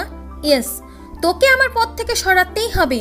দরকার হলে মারার করবো তোকে আমি, তাতেও আমার হাত কাঁপবে না। মনে মনে কথাগুলো আওড়াচ্ছে আর রুমের মাধ্যমে পায়চারি করছে নিতু। মিহিয়া যে তার আপন ফুফাতো বোন সেটা সে জানে না। যার সাথে সে ছোটবেলায় রঙিন সময় কাটিয়েছে আজ তাকেই মারতে চাইছে। অবশ্য নিতু মিহিয়ার 2 বছরের ছোট। জন্মের পর যখন বুঝতে শুরু করছিল তখন থেকে মিহি বলে পাগল ছিল সে। আর আজ পরিস্থিতি ভিন্ন। চেনে না সে মিহিয়াকে, কারণ তার সাথে মিহিয়ার যোগাযোগ বিচ্ছিন্ন হয়েছে আজ 16 বছর আগে। মিষ্টি আপু বলে ডাকা মেয়েটি আজ তার মিষ্টি আপুকেই মারতে চায়। ব্যাপারটা বেশ হাস্যকর হলেও নিতুর কাছে কিছুই মনে হচ্ছে না এই মুহূর্তে। সম্পত্তির লোভে পড়ে সে এখন কোনটা খারাপ আর কোনটা ভালো সেটা যাচাই করতে পারছে না। হঠাৎ নিতুর বাবা মানে হায়দার জামান মেয়ের খবর নিতে ফোন দিলেন নিতুর ফোনে। বিরক্ত নিয়ে সেদিকে গেল। বাবার ফোন দেখে নিমেষেই সব কিছু ভুলে গেল। রিসিভ করতেই ওপাশ থেকে বলা শুরু করলো, কেমন আছো মামনি? বাবারকে ভুলে গেলে? পাপা খারাপ হয়ে যাবে বলে দিলাম। তোমাকে কি আমি ভুলতে পারি? তাহলে তো একটু খোঁজও নিলে না। নিতেই যাচ্ছিলাম, তার আগেই তোমার ফোন। যাই হোক, কেমন আছো? মাম্মাম কেমন আছে? সবাই ভালো। তোমার কি খবর? আমিও ভালো। তাহলে ঠিক আছে। তা খোঁজ পেলে তোমার মিষ্টিপুর? না পাপা, খুব মিস করছি মিষ্টিপুকে, কিন্তু খোঁজ পাই না। তবুও যতদিন বিড়িতে আছি ততদিন খুঁজবো আমার মিষ্টিপুকে। বেশ, আর ওই বাড়ির সব খবর রাখছো তো? হ্যাঁ বাবা, তবে রোকেয়া আন্টি বেশ চালাক। তবে তুমি চিন্তা করো না, এই বাজে মানুষের হাত থেকে আমি মিষ্টি আপুকে সব কিছুই রক্ষা করব। ওকে বেশ, এখন তাহলে রাখি, পরে কথা হবে। আচ্ছা। বলে কেটে দিল ফোন নিতু। মিহি হলো নিতুর মিষ্টি আপু, কিন্তু যেদিন মিয়াকে হারিয়ে গিয়েছিল সেদিন নিতু খুব কেঁদেছিল। পুরো 2টা বছর মেয়েটা নিশ্চুপ হলেও পরে যখন সুইজারল্যান্ডে চলে যায় তারপরে বন্ধুদের সাথে মিশে নিজেকে মানিয়ে নিয়েছিল। কিন্তু আজ সে মিষ্টি আপুকে মিস করে, তবে এখন জানে না সে যে তার মিষ্টি আপু হলো মিহিয়া। নিতু মনে মনে আওড়াচ্ছে, মিষ্টিপু কোথায় তুমি? কত মিস করে তোমায় জানো? তোমার দুষ্টু পাখি তোমাকে খুবই মিস করে। I will find you and any cost, and this my promise. এতক্ষণে রুড মুডে থাকলেও এখন নিস্তেজ হয়ে গেল সে, কারণ তার একমাত্র দুর্বলতা হলো তার মিষ্টি আপু। তার কথা মনে হতেই খুব কান্না পায় তার, কারণ তার পাপার একটা ভুলের কারণে আজ তারা সকলে একে অপরের থেকে বিচ্ছিন্ন। তার প্রায়শ্চিত্ত তাকেই করতে হবে, নাহলে 3টা পরিবার একেবারে ধ্বংস হয়ে যাবে। এসব ভাবতে ভাবতেই ঘুমিয়ে পড়ল সে। মাহবুব, প্ল্যান মাফিক কাজ তো সবই হচ্ছে, কিন্তু আমাদের কাজে বাধা হয়ে গেল এই নিতু মেয়েটা। কিচ্ছুটি করা যাচ্ছে না এই মেয়ের জন্য। রোকেয়া বেগম বিরক্ত বোধ নিয়ে কথাটা বললেও মাহবুব নামের লোকটি বেশ শান্ত জবাব দিল তার প্রত্যুত্তরে। আরে এত চাপ নিও না তো, ওকে নিয়ে টেনশন না করে নিজের কাজ সামলাও। মিহিয়াকে যত দ্রুত সম্ভব বাড়িতে আনার ব্যবস্থা করো। আচ্ছা, নিতুর কথা না হয় বাদই দিলাম, কিন্তু মিহিয়াকে পাবোটা কোথায়? আছে কোনো এক জায়গায়। আমার ইনফর্মার আমাকে খবর দিয়ে জানালো, সে যতটুকু খবর দিল মিহি বর্তমানে আদ্র নামক একটা ছেলের বাসায় আছে। আদ্রের কথায় বলায় চমকে গেলেন রোকেয়া বেগম, চেঁচিয়ে বলে উঠলেন, হোয়াট? আদ্র মানে? কি হয়েছে, এমন করে চমকে গেলে কেন? আদ্র মানে যে গায়কটা মিহিয়াকে প্রপোজ কনসার্টে, সেই তার বাসায় এখন মিহিয়া আছে। আরেক দফা চমকে গেলেন রোকেয়া বেগম। মনে যেটা ভেবেছিলেন সেটাই হলো। তখন তাদের পাতানো পরিকল্পনায় পানি ঢেলে দিল সব। মাথায় হাত দিয়ে হতাশ হয়ে বসেই রইলেন উনি। কি করবেন তার চিন্তায় মগ্ন হয়ে গেলেন। মাহবুব, রুষাকে তো আমরা শুধু ইউজ করছি। ও আমার মেয়ে হলেও ওর প্রতি আমার তেমন ইন্টারেস্ট লাগে না। ওর খেল খতম করে দাও না এখন। না রোকেয়া, ওকে এখন বাঁচিয়ে রাখা আমাদের অত্যন্ত জরুরি। কিন্তু কেন? কারণ এই মিহিয়াকে ওর মাধ্যমেই মারব, তারপর ওকে আইনের হাতে তুলে দিয়ে আমরা পালিয়ে যাব। সবটা শান্ত হলেই আমরা এসে অ্যাডভোকেট জামালের মাধ্যমে এই সম্পত্তির মালিক হয়ে যাব। কিন্তু আইনগতভাবে কি মানবে না? মানে ওকে দোষী সাব্যস্ত করবা কিভাবে? সেটা কোনো ব্যাপার না, শুধু দেখতে থাকো। কিন্তু আমরা যে ওর বিয়ে ঠিক করলাম, তার কি হবে? কিচ্ছু হবে না, দরকার হলে রায়হানকেও 100 গেঁথে দেব তাদের সাথে। ওকে, যেটা ভালো মনে করো। এতক্ষণ দরজা আড়াল থেকে সবটা শুনে নিল রুষা। রুষা তাসনিম, সে যে রোকেয়ার মেয়ে বলে সকলের কাছে পরিচিত। এতদিন ফ্রেন্ডসদের সাথে কক্সবাজার বেড়াতে গিয়ে বলেই বাড়িটা ফাঁকা ফাঁকা ছিল। আজ মাত্র এসে তার বাবা মায়ের সাথে দেখা করবে বলে এসেছিল তাদের রুমের কাছে।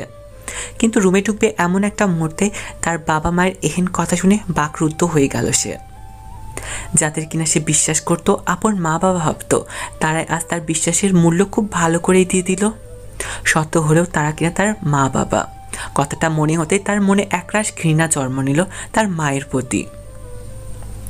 বাবা আপন না হলো তো মাটা তার আপন, কিন্তু সম্পত্তির প্রতি এতটাই লোভ তাদের যে মেয়েকে মেরে ওর মৃত্যুর কারণে তাকে করিয়ে বেঁচে যেতে চায় তারা।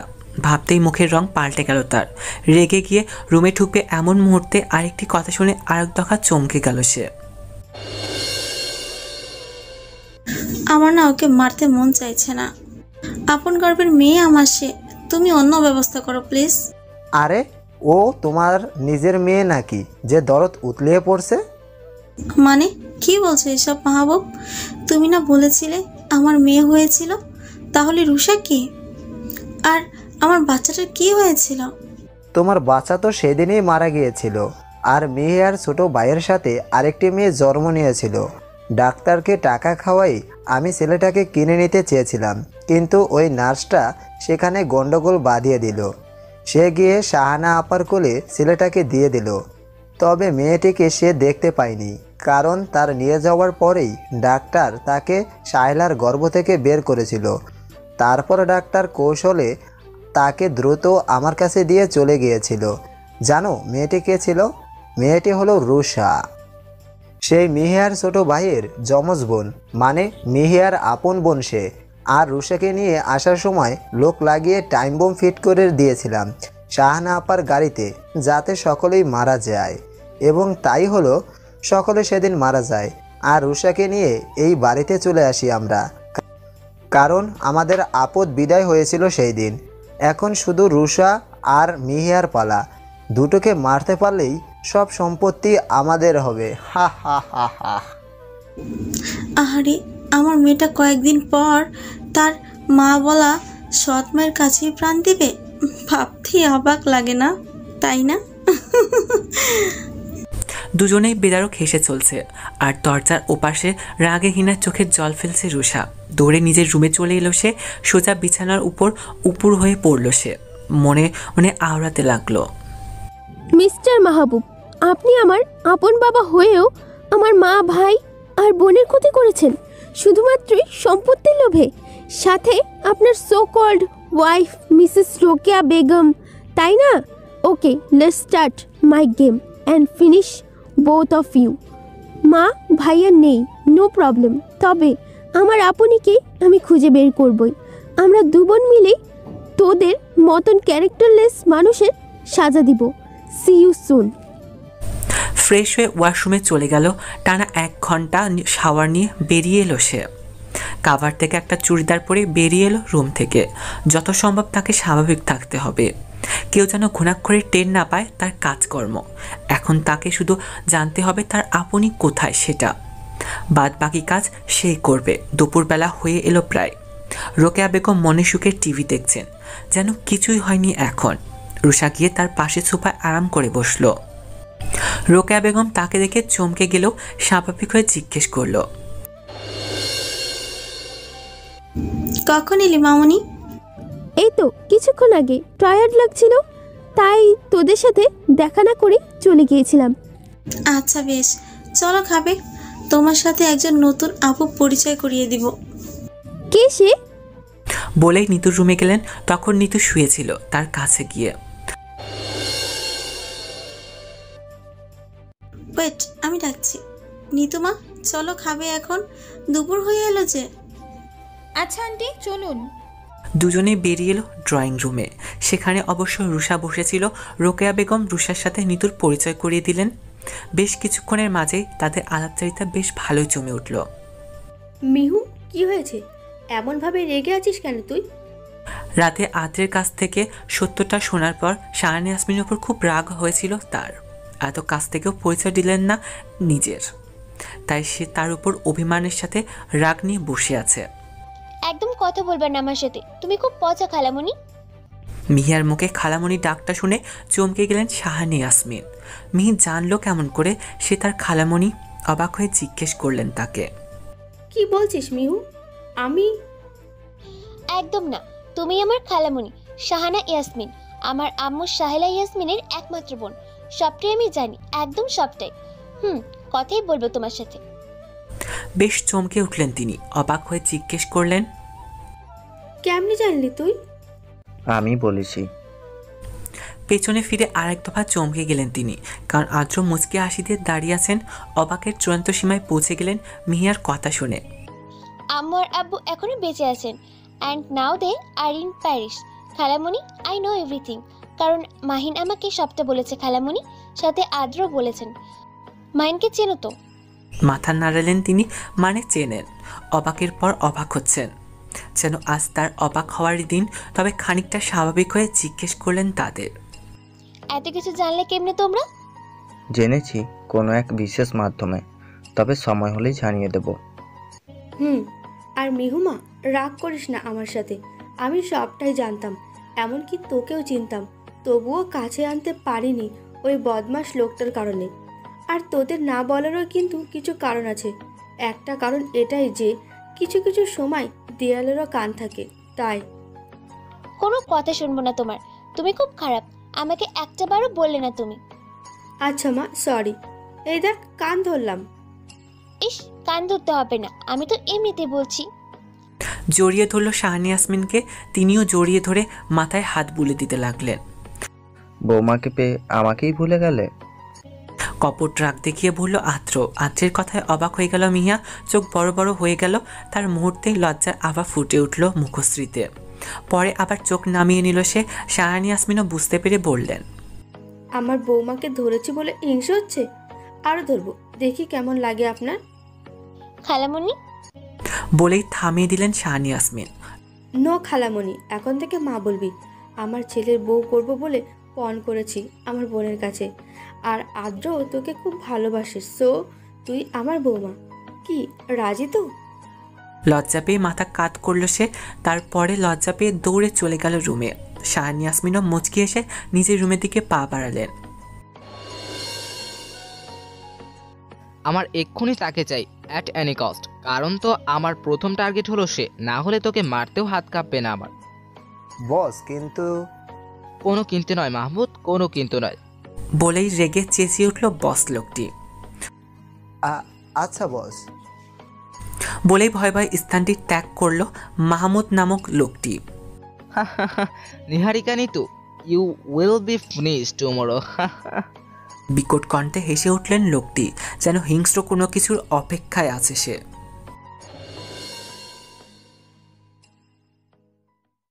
সালসাবিল মঞ্জিল পিনপন নীরবতায় চেয়ে গেছে গত সপ্তাহ ধরে। সপ্তাহখানিক ধরে নিতু ও মিহিয়ার কারো কোনো খোঁজ পাওয়া যাচ্ছে না। পুরো শহর তন্ন তন্ন করে খোঁজার পরও তাদের কোনো হদিস মিলছে না। আদ্র ভেবেই নিয়েছে যে এটার মূল ষড়যন্ত্রকারী হলো নিতুই। নিশ্চয় নিতু মিহিয়াকে কিডন্যাপ করছে, নাহলে কারোর সাধ্য নেই এই কাজ করার। রাগে ক্ষোভে আদ্রের চায় চায় অবস্থা। সেদিন নিজের বাবার অফিস যাওয়ার জন্য খুব তাড়াতাড়ি বেরিয়ে পড়েছিল আদ্র, কারণ তার বাবার পরিবর্তে তাকে নিজেদের ব্যবসা সামলাতে হবে। তারই পরিপ্রেক্ষিতে আদ্রকে নতুন এমডি হিসেবে অফিস সামলানোর দায়িত্ব নিতে হয়েছিল। আর সেদিনই অফিসে উপস্থিত হওয়ার প্রস্তুতি নিতেই তাড়াতাড়ি বেরিয়ে পড়েছিল আদ্র, যার ফলশ্রুতিতে সে মিহিয়ার সাথে করে ভার্সিটি পৌঁছে দিতে পারেনি, কারণ মিহিয়ার ভার্সিটি আরও অনেক পরে। ফলে মিহিয়াকে একা একা ভার্সিটি যেতে হয়েছিল। আর সেদিনই ঘটে তার জীবনে সবচেয়ে অনাকাঙ্ক্ষিত ঘটনাটি, মিহিয়ার মিসিং। আর সেদিনই তার বিশেষ ইনফর্মার মোহিত তাকে এটাও জানিয়েছিল যে মিহিয়ার মিসিংয়ের সময় নিতুও গায়েব। ব্যাপার হজম করতে বেশ কষ্ট হয়েছিল আদ্রর। তার ভাবনায় তাহলে ঠিক নিতু যে কিনা নিজের সবচেয়ে প্রিয় মানুষটির সাথে খারাপ ব্যবহার করতে ভাবল না। পুরো এক সপ্তাহ ধরে শহরের প্রতিটা অলিগলিতে চিরুনি অভিযান চালিয়েও আদ্রের গার্ডসরা মিহিয়ার কোনো খোঁজ পেল না। সোফার এক কোণে বসে মাথা নিচু করে বসে আছে আদ্র। তার পাশেই বসে আছে 16 বছর বয়সী মিহির ভাই মাহিন। এই বয়সে যথেষ্ট চালাক আর স্ট্রং পারসন সে। নিজের পড়ালেখার পাশাপাশি প্যারিসে নিজের ব্যবসা সামলায় এক হাতে। হ্যাঁ, মিহিয়ার মিসিং শুনেই হন্তদন্ত হয়ে কাল বিলম্ব না করে আপন ফ্যামিলি নিয়ে বিডিতে চলে আসে। ছোট হলেও তার বুদ্ধিমত্তা ঠিক বড়দের হার মানাবে। মিহিয়ার মা সাহেলে ইয়াসমিন, বাবা মাহবুব আলম চুপচাপ গভীর চিন্তায় মগ্ন হয়ে আছেন। তাদের আদরের মেয়ে শেষে কিনা কিডন্যাপিংয়ের শিকার হলো। শাহানি ইয়াসমিন বারবার কান্নায় ভেঙে পড়ছেন। আপন মেয়ের মতোই মিয়াকে ভালোবাসতেন তিনি, আর সেই কিনা এখন মিসিং। আদ্রের কাঁধে হাত চাপা দিল মাহিন। আদ্র চোখ তুলে তাকালো তার দিকে। জিজুই আমার মনে হয় কোনো পশ্চাৎ শত্রুই আপনাকে কিডন্যাপ করেছে। আই হোপ আমাদেরই একজনের কাছে মানুষ হতে পারে সে। মাহিনীর কথাটা নিয়ে এখন বেশ চিন্তায় পড়ে গেল আদ্র। মাহিনীর কথার ভিত্তিতে চিন্তা করতে বলতে লাগলো, কে হতে পারে সে? মেয়েকে কিডন্যাপ করে তার কি বা লাভ হবে? আর নিতু, সেই বা কি ক্ষতি করলো এই কিডন্যাপারের? আর তুমি বলছো আমাদের কাছের মানুষ? আই থিঙ্ক আমাদের কাছের মানুষের মধ্যে কিন্তু নিতুও পড়ে। না জিজুই, নিতপে এই কাজ করবে বলে মনে হয় না। তাহলে কে হতে পারে? তাদের কথার মাঝে আদ্রের ফোনটা বেজে উঠল। সকলের মনোযোগের কেন্দ্রবিন্দু এখন আদ্র। ফোনটা রিসিভ করতে ওপাশ থেকে নিতুর কান্নাজড়িত আওয়াজ ভেসে আসলো। আদ্র ভাইয়া, আমাকে আর মিষ্টিপুকে বাঁচান, ওরা আমাদের মেরে ফেলবে। নিতুর মুখ থেকে ভাইয়া ডাক শুনে বেশ অবাক হলো আদ্র। যে মেয়েকে তাকে বেবি, জান আরও কত নামে ডাকতো, আজ সে মেয়ে কিনা ভাইয়া বলে ডাকছে। What an amazing things. যাই হোক, আদ্র ব্যস্ততা নিয়ে জিজ্ঞেস করলো, কোথায় তোমরা? আমরা জানি না, আপনি পারলে এই নম্বর ট্রেস করে চলে আসুন প্লিজ। ওরা আপুনিকে খুব মেরেছে। নিতুর কথা শেষ মুহূর্তেই আদ্রের মাথায় আগুন ধরে গেল। কপালে সবুজ রগগুলো স্পষ্ট থেকে স্পষ্টতর হয়ে উঠল। দাঁতে দাঁত চেপে নিতুকে বলল, প্রত্যেকটার অবস্থা খারাপ করে দেবো আমি। আমার শ্যামা পাখির গায়ে হাত ওঠানোর প্রতিদান ওদের দিতেই হবে। আর এটা কার মোবাইল? আমাদের একটা রুমে বন্দি করে রেখেছিল এই 1 সপ্তাহ ধরে। তাদের বস আসলেই আমাদের মারবে। দরজার আড়ালে সবটাই শুনেছি আমি। আর কিছুক্ষণ আগে এই রুমে এসেছে একজন, তাকে আপনি পিছন থেকে একটা গাছের টুকরো দিয়ে আঘাত করার সাথে সাথে পড়ে অজ্ঞান হয়ে যায়। আর বলতে পারলো না তার আগেই মোবাইলের চার্জ শেষ, অফ হয়ে গেল মোবাইল। ও সিট, মোবাইল বন্ধ হয়ে গেল। কেমন আছে আপনি? ওদের অবস্থা ভালো নেই। তুমি এক কাজ করো। কি কাজ জিজুই? এই নম্বরের সকল লিস্ট চেক করে তার একটা নম্বরকে ট্রেস করতে হবে আমাদের। তাহলে আমরা মেহুদের খোঁজ সহজেই পেয়ে যাব। ওয়েট, অনলি 5 মিনিটস, আমি এখনই করছি, সবটাই আমি পারবো। বলে নিজের ল্যাপটপ নিয়ে বসে পড়লো মাহিম। এসব কাজে একদম ফাস্ট বললেই চলে তাকে। মিষ্টিপু এখন কেমন হবে? জানি না রে বোন, তবে দেখবি আদ্র ঠিকই খোঁজ নেবেন আমাদের। তাই যেন হয়। আমি খুব খুশি যে মরার আগে হলেও আমার মিষ্টিপুকে আমার কাছে পেয়েছি। চুপ চুপ, একদম মৃত্যুর কথা একদমই নয়, দেখবি। কিছু দেখতে হবে না মিহিয়া। পেছনে ফিরে কথাটি বলল। মানুষটার দিকে নজর দিতেই চমকে গেল নিতু মিহিয়া দুজনে, কারণ তাদের সামনে মিহিয়ার আপন ফুপা খালেদ চৌধুরী দাঁড়িয়ে আছে। ফুপা আপনি? হুশ, কিসের ফুপা? কে ফুপা? ফুপা জীবনে শেষ মুহূর্তে এসে কি বলবি বলে ফেল। কয়েক ঘন্টা পর তোরা শেষ। তোদের দুজনকে মেরেই তোদের সকল সম্পত্তির মালিক হব আমি, কারণ হায়দার আর মাহবুব তোমাদের নামে সকল সম্পত্তি দলিল করে রেখেছে। খালেদ চৌধুরীর কথায় আবার অবাক হলো তারা। সে কেমন করে জানলো এসব? নিতু কান্না জড়িত কণ্ঠে বলল, ফুপা প্লিজ, আপনি আমাকে যা করার করুন, আপনি কি ছেড়ে দিন, ওর কোনো ক্ষতি করবেন না প্লিজ। সেটা কি তোর কাছ থেকে শুনতে হবে আমার? নিতু চুলের মুঠি ধরে এই কথাগুলো বললেন খালেদ চৌধুরী। পাশ থেকে বেরিয়ে এলো মাহবুব আলম। তাকে দেখে নিতু মিহিয়া চমকে গেল। মিহিয়া বুঝতে পারল সে তার বাবা নয়, কালপ্রিট আসলটায়। সে মিহিয়ার কাছে এসব বলতে লাগলো। দেখলে মেহু, নিজের মেয়েকে মারতেও আমার হাত কাঁপে না। মিয়া একটা তাচ্ছিলে হাসি দিয়ে বলল, মাহমুদ আঙ্কেল, আপনি কি ভেবেছেন সকলে অবলা? আপনাকে কেউ চিনুক আর না চিনুক, আমি ঠিকই চিনতে পেরেছি, কারণ প্রতিটা গল্পের একজন মূল খলনায়ক থাকে, আর আমার গল্পের মূল খলনায়কটাই যে আপনি। মাহমুদ আলম বুঝতে পারল মিয়া সবটাই জানা হয়েছে, কোনো কিছু তার অজানা নয়। তবে কি রুষাটাও জানে? আপনি যে আমার বাবার যমজ ভাই সেটা আমি জানি। দুশ্চরিত্রের কারণে আপনাকে দাদুই বাড়ি থেকে বের করে দিয়েছিল, বুঝলেন? বেশি জেনে ফেললে মিহিয়া, জানো তো অতিরিক্ত কোনো জিনিস ভালো না, ঠিক অতিরিক্ত কোনো কিছু জানাও ভালো না। আমার কাছে অতিরিক্ত কোনো কিছু জানার ফল হলো মৃত্যু। মৃত্যুর জন্য তৈরি হয়ে যাও। বেশ, দেখা যাক কে মরে আর কে বাঁচে। বিশ্বাসঘাতকের ফল আপনিও পাবেন, মিস্টার খালিম চৌধুরী।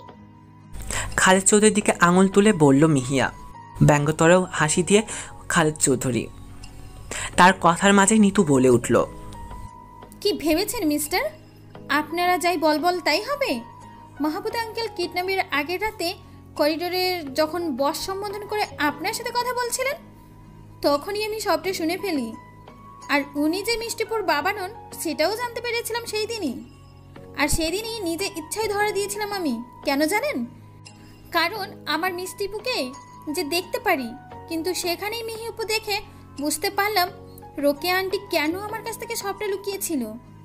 আর আপনি যে রোকেয়া আন্টিকে ঠকাচ্ছেন সেটাও আমি জানি। অনেক বেশি জেনে নিলে দুজনে। বাই বাই পৃথিবী। তাদের কথার মাঝেই নিতু বলে উঠল। বলেই মাহমুদ আলম গুলি চালিয়ে দিলেন প্রথমে মিহিয়ার উপরে, যেটা সোজা এপার ওপার করে দিল মিহিয়ার দেহ। সেটা দেখে নিতু চিৎকার দিয়ে উঠল, কান্নায় ভেঙে পড়ল নিতু। মিষ্টিপু প্লিজ চোখ খোলো, দেখো তোমার দুষ্টু পাখি তোমাকে ডাকছে। মিষ্টিপু বলে জ্ঞান হারিয়ে নিস্তেজ হয়ে গেল নিতু। কিন্তু এমনিতেই রক্তে ফোবিয়া আছে, রক্ত দেখলেই সে ভয়ে সেন্সলেস হয়ে যায়। তারপরও আজ নিজের সাথে যুদ্ধ করে প্রাণপণে ডেকে গিয়েছে মিহিকে, কিন্তু কোনো লাভ হলো না। ডেকে ওর চোখ খুলতে পারেনি নিতু। শেষে নিজেই সেন্সলেস হয়ে পড়ে। মাহমুদ, আমার মনে হয় মিহিয়া মারা গেছে, তবুও ওর পার্স চেক করে আইডেন্টিফাই করতে হবে। জি, আমি দেখছি। মাহমুদ আলম মিহিয়ার পাস চেক করার পর নিশ্চিত হলো মিহিয়া এখনও বেঁচে আছে, তবে ওর নিঃশ্বাস চলছে খুব ধীর গতিতে। এর মাঝে এসে উপস্থিত হলো আদ্র, মাহিন, রুষা আর রুষার ফিয়ন্সি রায়ান। তাদের সাথে তাদের গার্ডসরাও আসছে।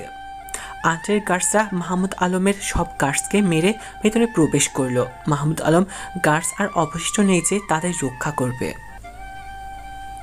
আদ্র মেয়েকে এভাবে পড়ে থাকতে দেখে দৌড়ে যেতে নিলে মাহিন আটকে ধরে, চোখের ভাষায় বুঝিয়ে দিল তাদের এখন কি করতে হবে।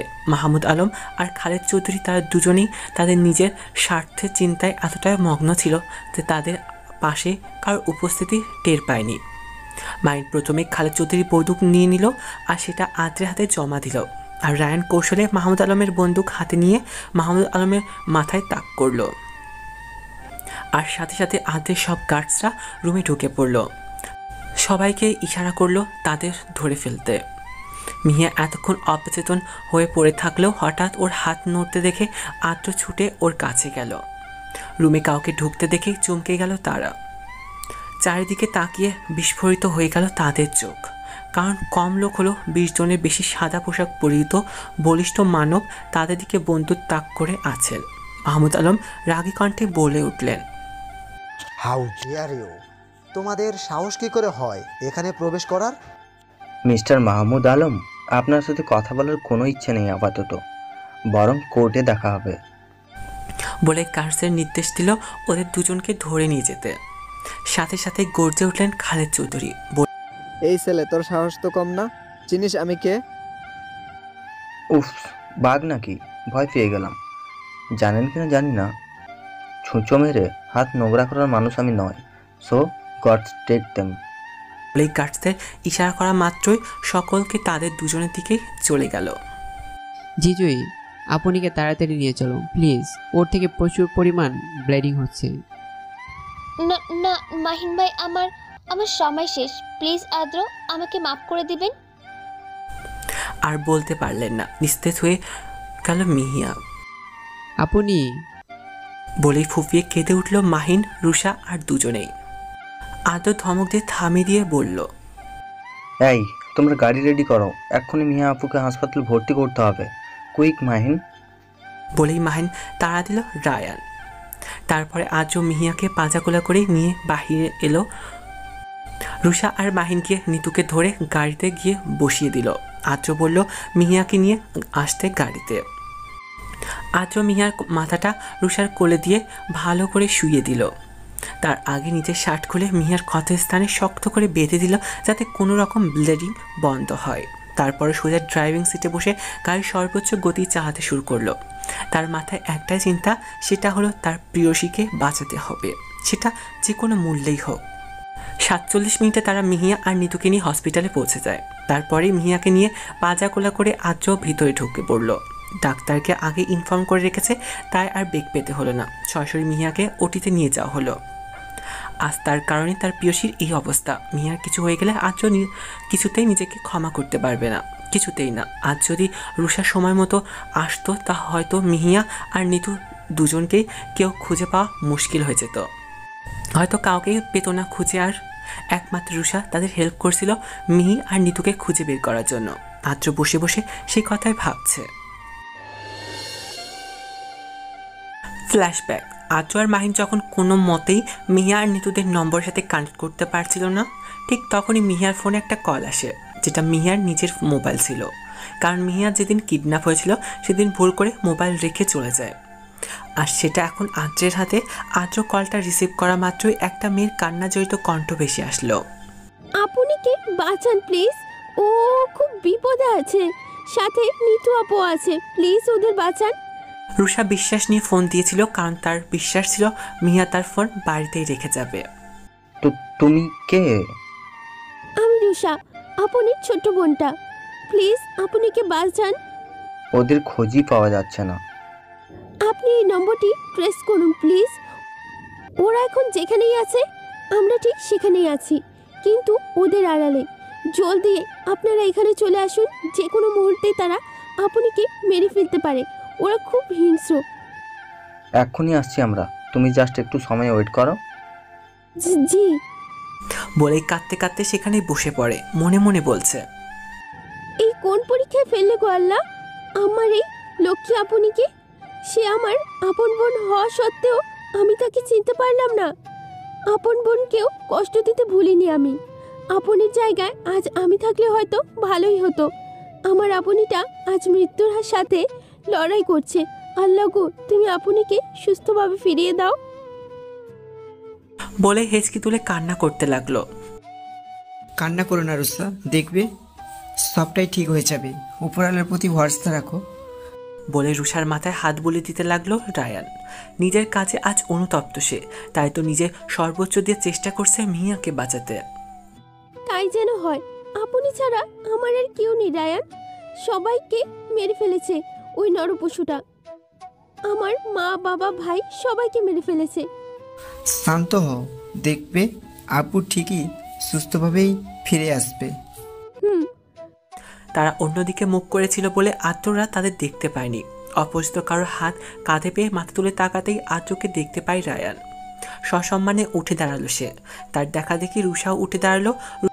রুষা গিয়ে আদ্রকে জড়িয়ে ধরে কান্না করতে করতে বলল, আদ্র ভাইয়া প্লিজ আপনিকে বাঁচান, ওরা ওরা খুব হিংস্র, ওইদিকে ওই যে ওদের গার্ডস। বলেই আঙুল দিয়ে ইশারা করলো রুষা। আদ্র রুষার ইশারা করা স্থানে তাকাতেই দেখতে পেল কিছু গার্ডস, তবে আদ্রের গার্ডসের তুলনায় নগণ্য। সে তার গার্ডসদের কয়েকজনকে অর্ডার দিল স্মাইলার দিয়ে এদের উড়িয়ে দিতে। মিহিয়াকে বাঁচাতে যদি ওকে হিংস্র হতে হয় তবে সে হিংস্রই হবে। তারপরও যখন গার্ডসরা তাদের কাজ সম্পূর্ণ করলো, আদ্র সেখানে গিয়ে ভেতরে প্রবেশ করতেই গুলির আওয়াজে শুনতে পেল। মুহূর্তে আদ্রের বুকটা বা পাশটা একরকম ধুক করে উঠল। হয়তো আগাম কোনো কুলক্ষণী বার্তা তার মনকে বারবার নিংড়ে দিচ্ছে। তবুও নিজেকে শক্ত করে সে দিকে এগিয়ে গেল তারা আর তাদের গার্ডসরা। গিয়ে দেখতে পেল মিহিয়া পড়ে আছে আর নিতু কান্না করতেছে মিহিয়াকে ধরে। মুহূর্তেই কালো মেঘ ছেয়ে গেল আদ্রের মন। তার মনে তাহলে সঠিক তথ্যই তার মস্তিষ্কে প্রকাশ করছিল। দেখতে দেখতে নিতু নিস্তেজ হয়ে গেল। তারপরেরটাতে উপরেই দেখলেন। ডাক্তারের ডাকে ধ্যান ভাঙলা আদ্রের। সকলে উৎসুক তাদের দুজনের দিকে তাকিয়ে আছে। এতক্ষণ বাড়ির সকলে উপস্থিত, সাথে নিতুর বাবা মা ভাইও। মনে মাহিন আপন মামি মামারা। তারা অপরাধীর ন্যায় শায়লা ইসমাইলের সামনে দাঁড়িয়ে আছেন। ডাক্তার আদ্রের কাছে এসেই মুখ কালো করে ফেললেন। আদ্র ডাক্তারের কাছে এসে জিজ্ঞেস করছে, ডাক্তার, আমার শ্যামা পাখি কেমন আছে? ওর এখন অবস্থা কেমন? Tell me doctor, tell me. Mister Adro, please come down. আমি জানি আমরা এখন যেটা বলবো সেটা হয়তো আপনারা আশা করবেন না, বিকজ শি ইজ নো।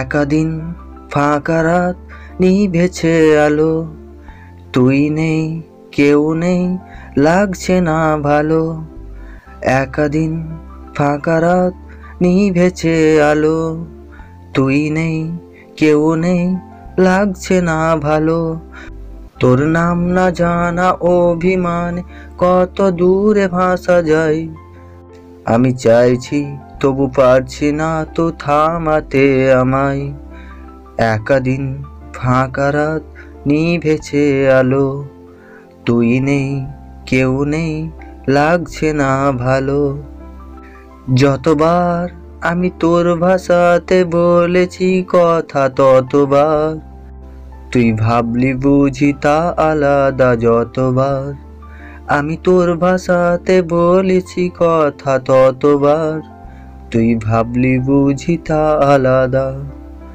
একাদিন ফাঁকা রাত নিভেছে আলো, তুই নেই কেউ নেই লাগছে না ভালো। মিস্টার আদ্র, কাম ডাউন প্লিজ। আমরা জানি এখন যেটা বলবো সেটা হয়তো আপনারা আশাই করবেন না, because she is now out of dangerous.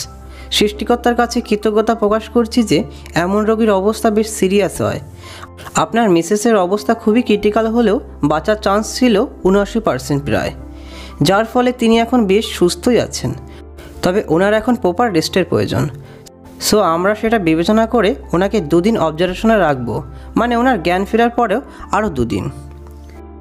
ওকে কি আমরা বাসায় নিয়ে প্রপারলি রেস্ট দিতে পারি না? তারপরেও যদি কোনো চিকিৎসা বিষয়ক হেল্প লাগে তাহলে একজন নার্স দিন, সাথে 2 দিনের ব্যাপারই তো, বাদ বাকি সময়টা আমি হ্যান্ডেল করে নেব। ওকে দেখা যাক, আগে জ্ঞান ফিরুক, তারপর না হয় এই বিষয় নিয়ে কথা হবে। আচ্ছা, মেয়েকে কখন কেবিনে দেওয়া হবে ডাক্তার আঙ্কেল? এই তো কিছুক্ষণ পরেই। Okay, and thanks again. It's our duty young man. মুচকি হাসিতে চলে গেল ডাক্তার সাহেব। এতক্ষণ সবাই মনোযোগ দিয়ে সবটা শুনলো। নিতেও এসেছে এখানে, ওর সেন্স ফিরেছিল কিছুক্ষণ আগেই, আর এখন সে মোটামুটি সুস্থ। আদ্রকে তার মামার সামনে মানে হায়দার জামানের সামনে দাঁড়ালো। চোখ মুখে তার রাগ স্পষ্ট, রাগটাকে কন্ট্রোল করতেও যে পারছে না। তাতে দাঁত চেপে হায়দার জামানকে জিজ্ঞেস করলো, মামা সাহেব, আপনার মনোবাসনা পূর্ণ হলো। কি বলছো আদ্র? আমার মনোবাসনা মানে? বুঝছেন না? কি বলতে চাইছ ক্লিয়ার করে বলা। হা হা হা, আমার মিহিয়ার ক্ষতি তো আপনি করতে চেয়েছিলেন না? তাহলে সেখানে মিহিয়ার ফুফা আর মাহমুদ আলম কি করছিলেন? Answer me damn it. আজও আমায় ভুল বুঝলে তোমরা, কিন্তু সময় খুবই কাছেই, সত্যিটা আমি বলবই। তবে আজ নয়, মিহিয়ার সুস্থতার পর। ওরও এটা জানা অত্যন্ত জরুরি। I hope you realised my point. না বোঝার মতন এতটুকু বুদ্ধ তুমি নও। বেশ, তাই হবে। বলেই চলে এলো হাসপাতালের বাহিরে। তার পিছু পিছু নিতু এলো। তবে সে জানে আদ্র তার উপর রেগে থাকতে পারে, কিন্তু সে আর কখনোই আদ্রর কাছে ভালোবাসার দাবি নিয়ে যাবে না। কারণ তার মিষ্টি আপুই তো আদ্রকে ভালোবাসে। তাহলে সে কেমন করে তার মিষ্টি আপুর ভালোবাসা কেড়ে নেবে? আগে নিজের স্বার্থের কথা ভাবলেও সে এখন এটা বুঝেছে কাউকে জোর করে পাওয়া যায় না। তবে সে বেশি খুশি তার মিষ্টি আপুকে পেয়ে। তার ভালোবাসা না হয় তার মিষ্টি আপুরই হয়ে বেঁচে থাকুক, এটাই তো চায় যারা প্রকৃত ভালোবাসে। নিতু দৌড়ে গিয়ে আদ্রের সামনে দাঁড়ালো। হঠাৎ কাউকে দৌড়ে সামনে আসতে দেখে 2 কদম পিছিয়ে গেল আদ্র, কিন্তু পরক্ষণে নিতুকে দেখে অবাক হলো। মলিন মুচকি হাসি দিল, যেটাতে নেই আগের মতন সেই সতেজতা, কেমন যেন নিষ্প্রাণ। হয়তো মিহিয়ার নিখোঁজে এমন হয়ে গিয়েছিল সে।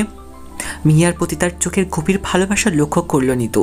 কতটা ভালোবাসলে মানুষ তার প্রিয়সীর জন্য এমনটা হতে পারে, সেটা আদ্রকে না দেখলে হয়তো বুঝতো না সে। চোখ বেয়ে 2 ফোঁটা নোনা জল গড়িয়ে পড়ল তার মিহিয়ার প্রতি আদ্রের এমন ভালোবাসা দেখে। সে সামান্য এগিয়ে গেল আদ্রের সামনে, মাথা নিচু করে আদ্রের সামনে দাঁড়িয়ে বলতে শুরু করলো, আমাকে মাফ করবেন আদ্র ভাইয়া, আপনার প্রিয় মানুষের রক্ষা করা আমার দ্বারা হলো না, খুব চেষ্টা করেও পারলাম না। উপরওয়ালা যাই করেন ভালোর জন্যই করেন, মাফের কথা কেন বলছেন? আজ তুমি ছিলে বলে হয়তো ওই নরপিশাচগুলো মিহিয়ার সাথে খারাপ কিছু করতে পারেনি। তোমার প্রতি আমি কৃতজ্ঞ যে তুমিই ছিলে বলে সে বেঁচে আছে। এমন কথা বলবেন না ভাইয়া, আপনার জন্য আজ মিষ্টি উপু বেঁচে ফিরলেন। যাই হোক, আমার মিষ্টি বুকে কখনো কষ্ট দেবেন না, এটা আমার প্রমিস। আমার মনের রানীকে কি আমি কষ্ট দেব? সেটা কি কখনো হয়? তারে আমি কষ্ট দেব কেমনে? আমি যে তার নেশায় মত্ত। ধন্যবাদ। ও হ্যাঁ, আরেকটা কথা, আব্বু কিন্তু আমাদের হেল্প করেছিলেন তাদের বেআইনি কাজগুলোকে হাতে নাতে ধরতে।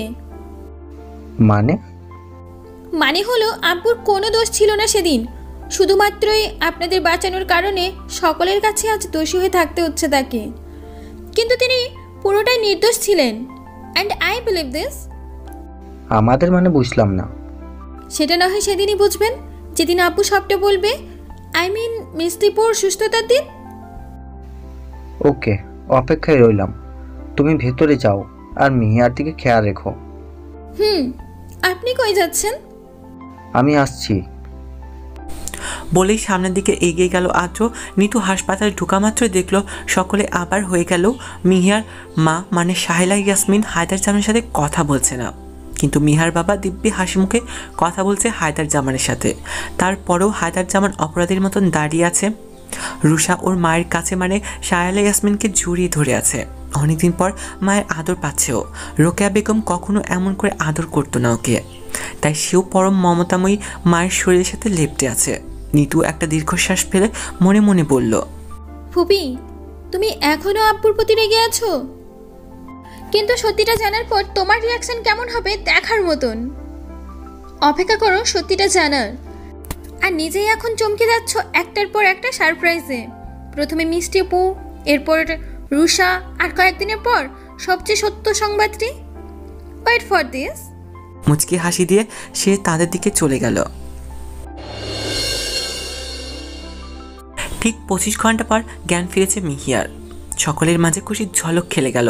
পিটপিট করে চোখ খুলতে তার মাকে দেখতে পেল সে। অবশ্য চিন্তা অসুবিধা হলো না তার, কারণ মাহিন আগেই ওর মা বাবার ছবি দিয়েছিল মোবাইলে।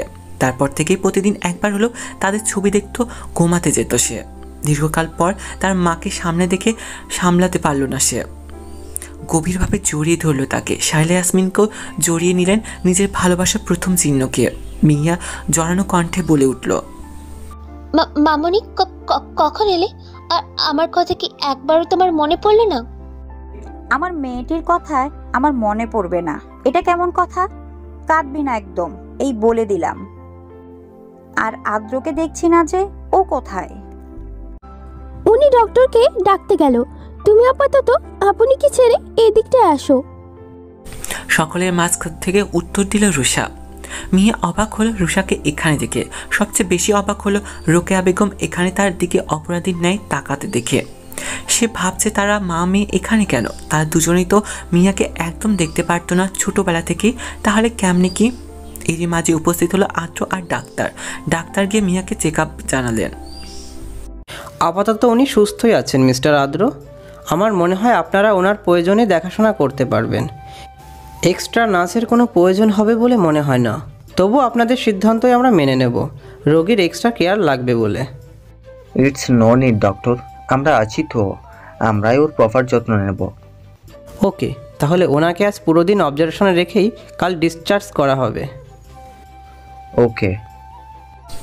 ডাক্তার যাওয়ার পরপরই রোকেয়া বেগম এসে মিহিয়ার কাছে মাপ চাইতে নিলে সে তাকে থামিয়ে দিয়ে বলে, আন্টি, মানুষ মাত্রই ভুল, আপনিও ভুল করেছেন, সেটা শুধরেও নিয়েছেন, তাহলে আমি কেন আপনাকে ক্ষমা করতে পারবো না? ছেলে মেয়েদের কাছে মা বাবাদের ক্ষমা চাইতে নেই, আপনিও আমার মা, তাই আপনার প্রতি আমার কোনো অভিযোগ নেই। মিহিয়ার কথা আর কিছু বলতে পারলো না রোকেয়া বেগম। মেয়েটা সত্যিই বড্ড ভালো, যেটা বাস্তবে হতে নেই। এই বড্ড ভালো মানুষগুলো পৃথিবীতে শুধু ঠকতে শিখেছে। রোকেয়া বেগম সবটাই বললেন মিহিয়াকে। কেমন আজ তিনি নিঃশেষ হলেন একমাত্র মাহমুদ আলমের কারণে, যে তাকে সম্পত্তির লোভ দেখিয়ে বিয়ে করে তার পরিবারের সকল সদস্যকে খুন করে হত্যা করেছিল। তারপরে তার পারিবারিক সম্পত্তি হাতিয়ে নিয়েছিল। আজ মাহমুদ আলমের কারণে তিনি এতিম হয়ে গিয়েছিলেন। খুন করেছিলেন মাহমুদ আলম রোকেয়া বেগমের পরিবারকে। এটাও বললেন যে রুষা তারই আপন বোন, মাহিনীর যমজ বোন সে, যাকে মাহমুদ আলম চুরি করেছিলেন জন্মের সময়। সেদিন একে একে প্রত্যেকটা সদস্যই মিহিয়ার সাথে দেখা করে গেছে। আজ অবশ্য তার মাকে সহ সকলকে তাদের বাড়িতে পাঠিয়ে দিয়েছিল। এটাও বলেছিল বাড়িটা যেন সুন্দর করে সাজানো হয়, কারণ পরশুদিনই তার প্রিয়সীর জন্মদিন, সেটা যেন তার বাড়িতেই করা হয়। সাহেলা ইয়াসমিন ছেলের কথায় সায় দিলেন। তারপর সকলকে নিয়ে চলে গেলেন সালসাবিল মঞ্জিলে। হাসপাতালে শুধু আদ্র, মাহিন, রুষা থেকে গিয়েছিল। নিতু থাকতে চেয়েছিল, রুষা তাকে জোর করে পাঠিয়ে দিয়েছে, কারণ সেও দুর্বল, তারও রেস্ট নেওয়া অত্যন্ত জরুরি।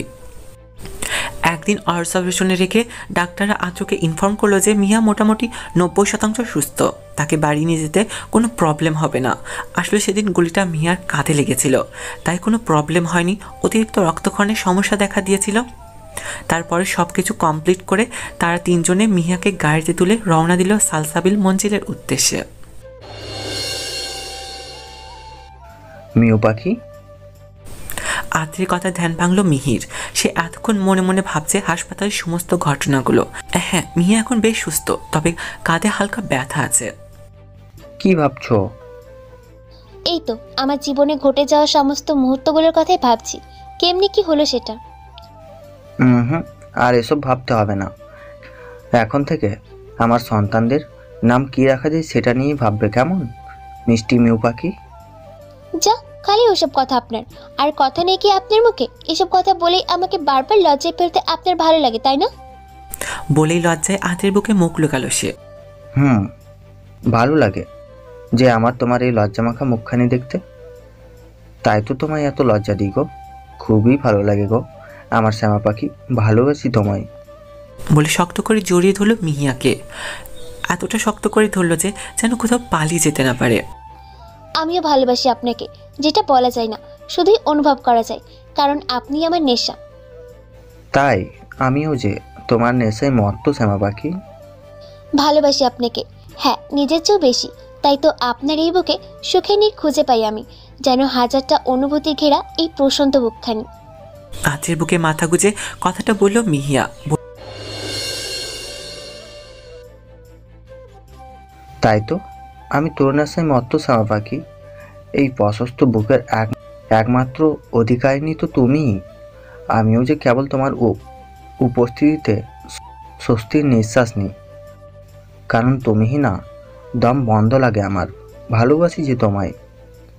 বলে আরো শক্ত করে জড়িয়ে নিল মিহিয়াকে। জীবনের প্রতিটা মুহূর্তেই যেন আপনাকে কাছে পাই আদ্র, হৃদয় করি সৃষ্টিকর্তার নিকট। অবশ্যই পাবে miss Mihu. Oops, Mrs Mihiya Sarfaraz. Mrs হলাম কবে? এখনো তো বিয়েই হয়নি, তাহলে মিসেস বললেন কেন? আদ্রের দিকে সুদৃষ্টি নিক্ষেপ করে বলল মিহিয়া, সাথে কোমরে দুহাত দিয়ে। তোমাকে না এখন সেই ছোট্টবেলার মেয়ের মতোই লাগছে, সেই স্টাইল। যেমন করে তুমি আমার দিকে ছোটবেলায় তাকাতে, তখন পেতনির মতো লাগলেও এখন কিন্তু হেভি লাগছে গো মিষ্টি বউ। বলে চোখ টিপ মারল আদ্র। আদ্রের এমন কাণ্ডে সে তো সেই রকমের লজ্জা পেল মিহিয়া। বেচারির লজ্জা একদম মাথা নিচু করে নিল। বউ ডাকটা শুনে তার শরীরে আলাদা একটা শিহরণ বয়ে গেল, যা যা প্রত্যেকটা মেয়েরই হয়, কেননা তার প্রিয় মানুষের মুখ থেকে এমন ভালোবাসার শব্দ আলাদা অনুভূতি প্রকাশ করে, যেটা কার না শুনতে ভালো লাগে। মিহিয়ার ক্ষেত্রেও সেই অনুভূতি প্রকাশ পেয়েছে। সেও চায় তার প্রিয় মানুষটা তাকে এমন করে সারাটা জীবন ধরে ভালোবাসুক। আদ্রের ছোঁয়ায় ধ্যান ভাঙল তার। লজ্জা পেলে গো বউ? থাক, লজ্জা পেও না। আজ আমি তোমার পছন্দের সেই গানটি গাইব, শুনবা? কোনটা? গাইলেই শুনতে পাবে। বলেই মুখ ফুলিয়ে বসে রইল। ইস, মুখ ফুলিয়ে বসে থাকিও না গো বউ। মিহিয়ার দিকে এগিয়ে গেল, টুপ করে তাকে নিজের কোলে বসিয়ে দিল, তারপর গিটারে সুর তুলল।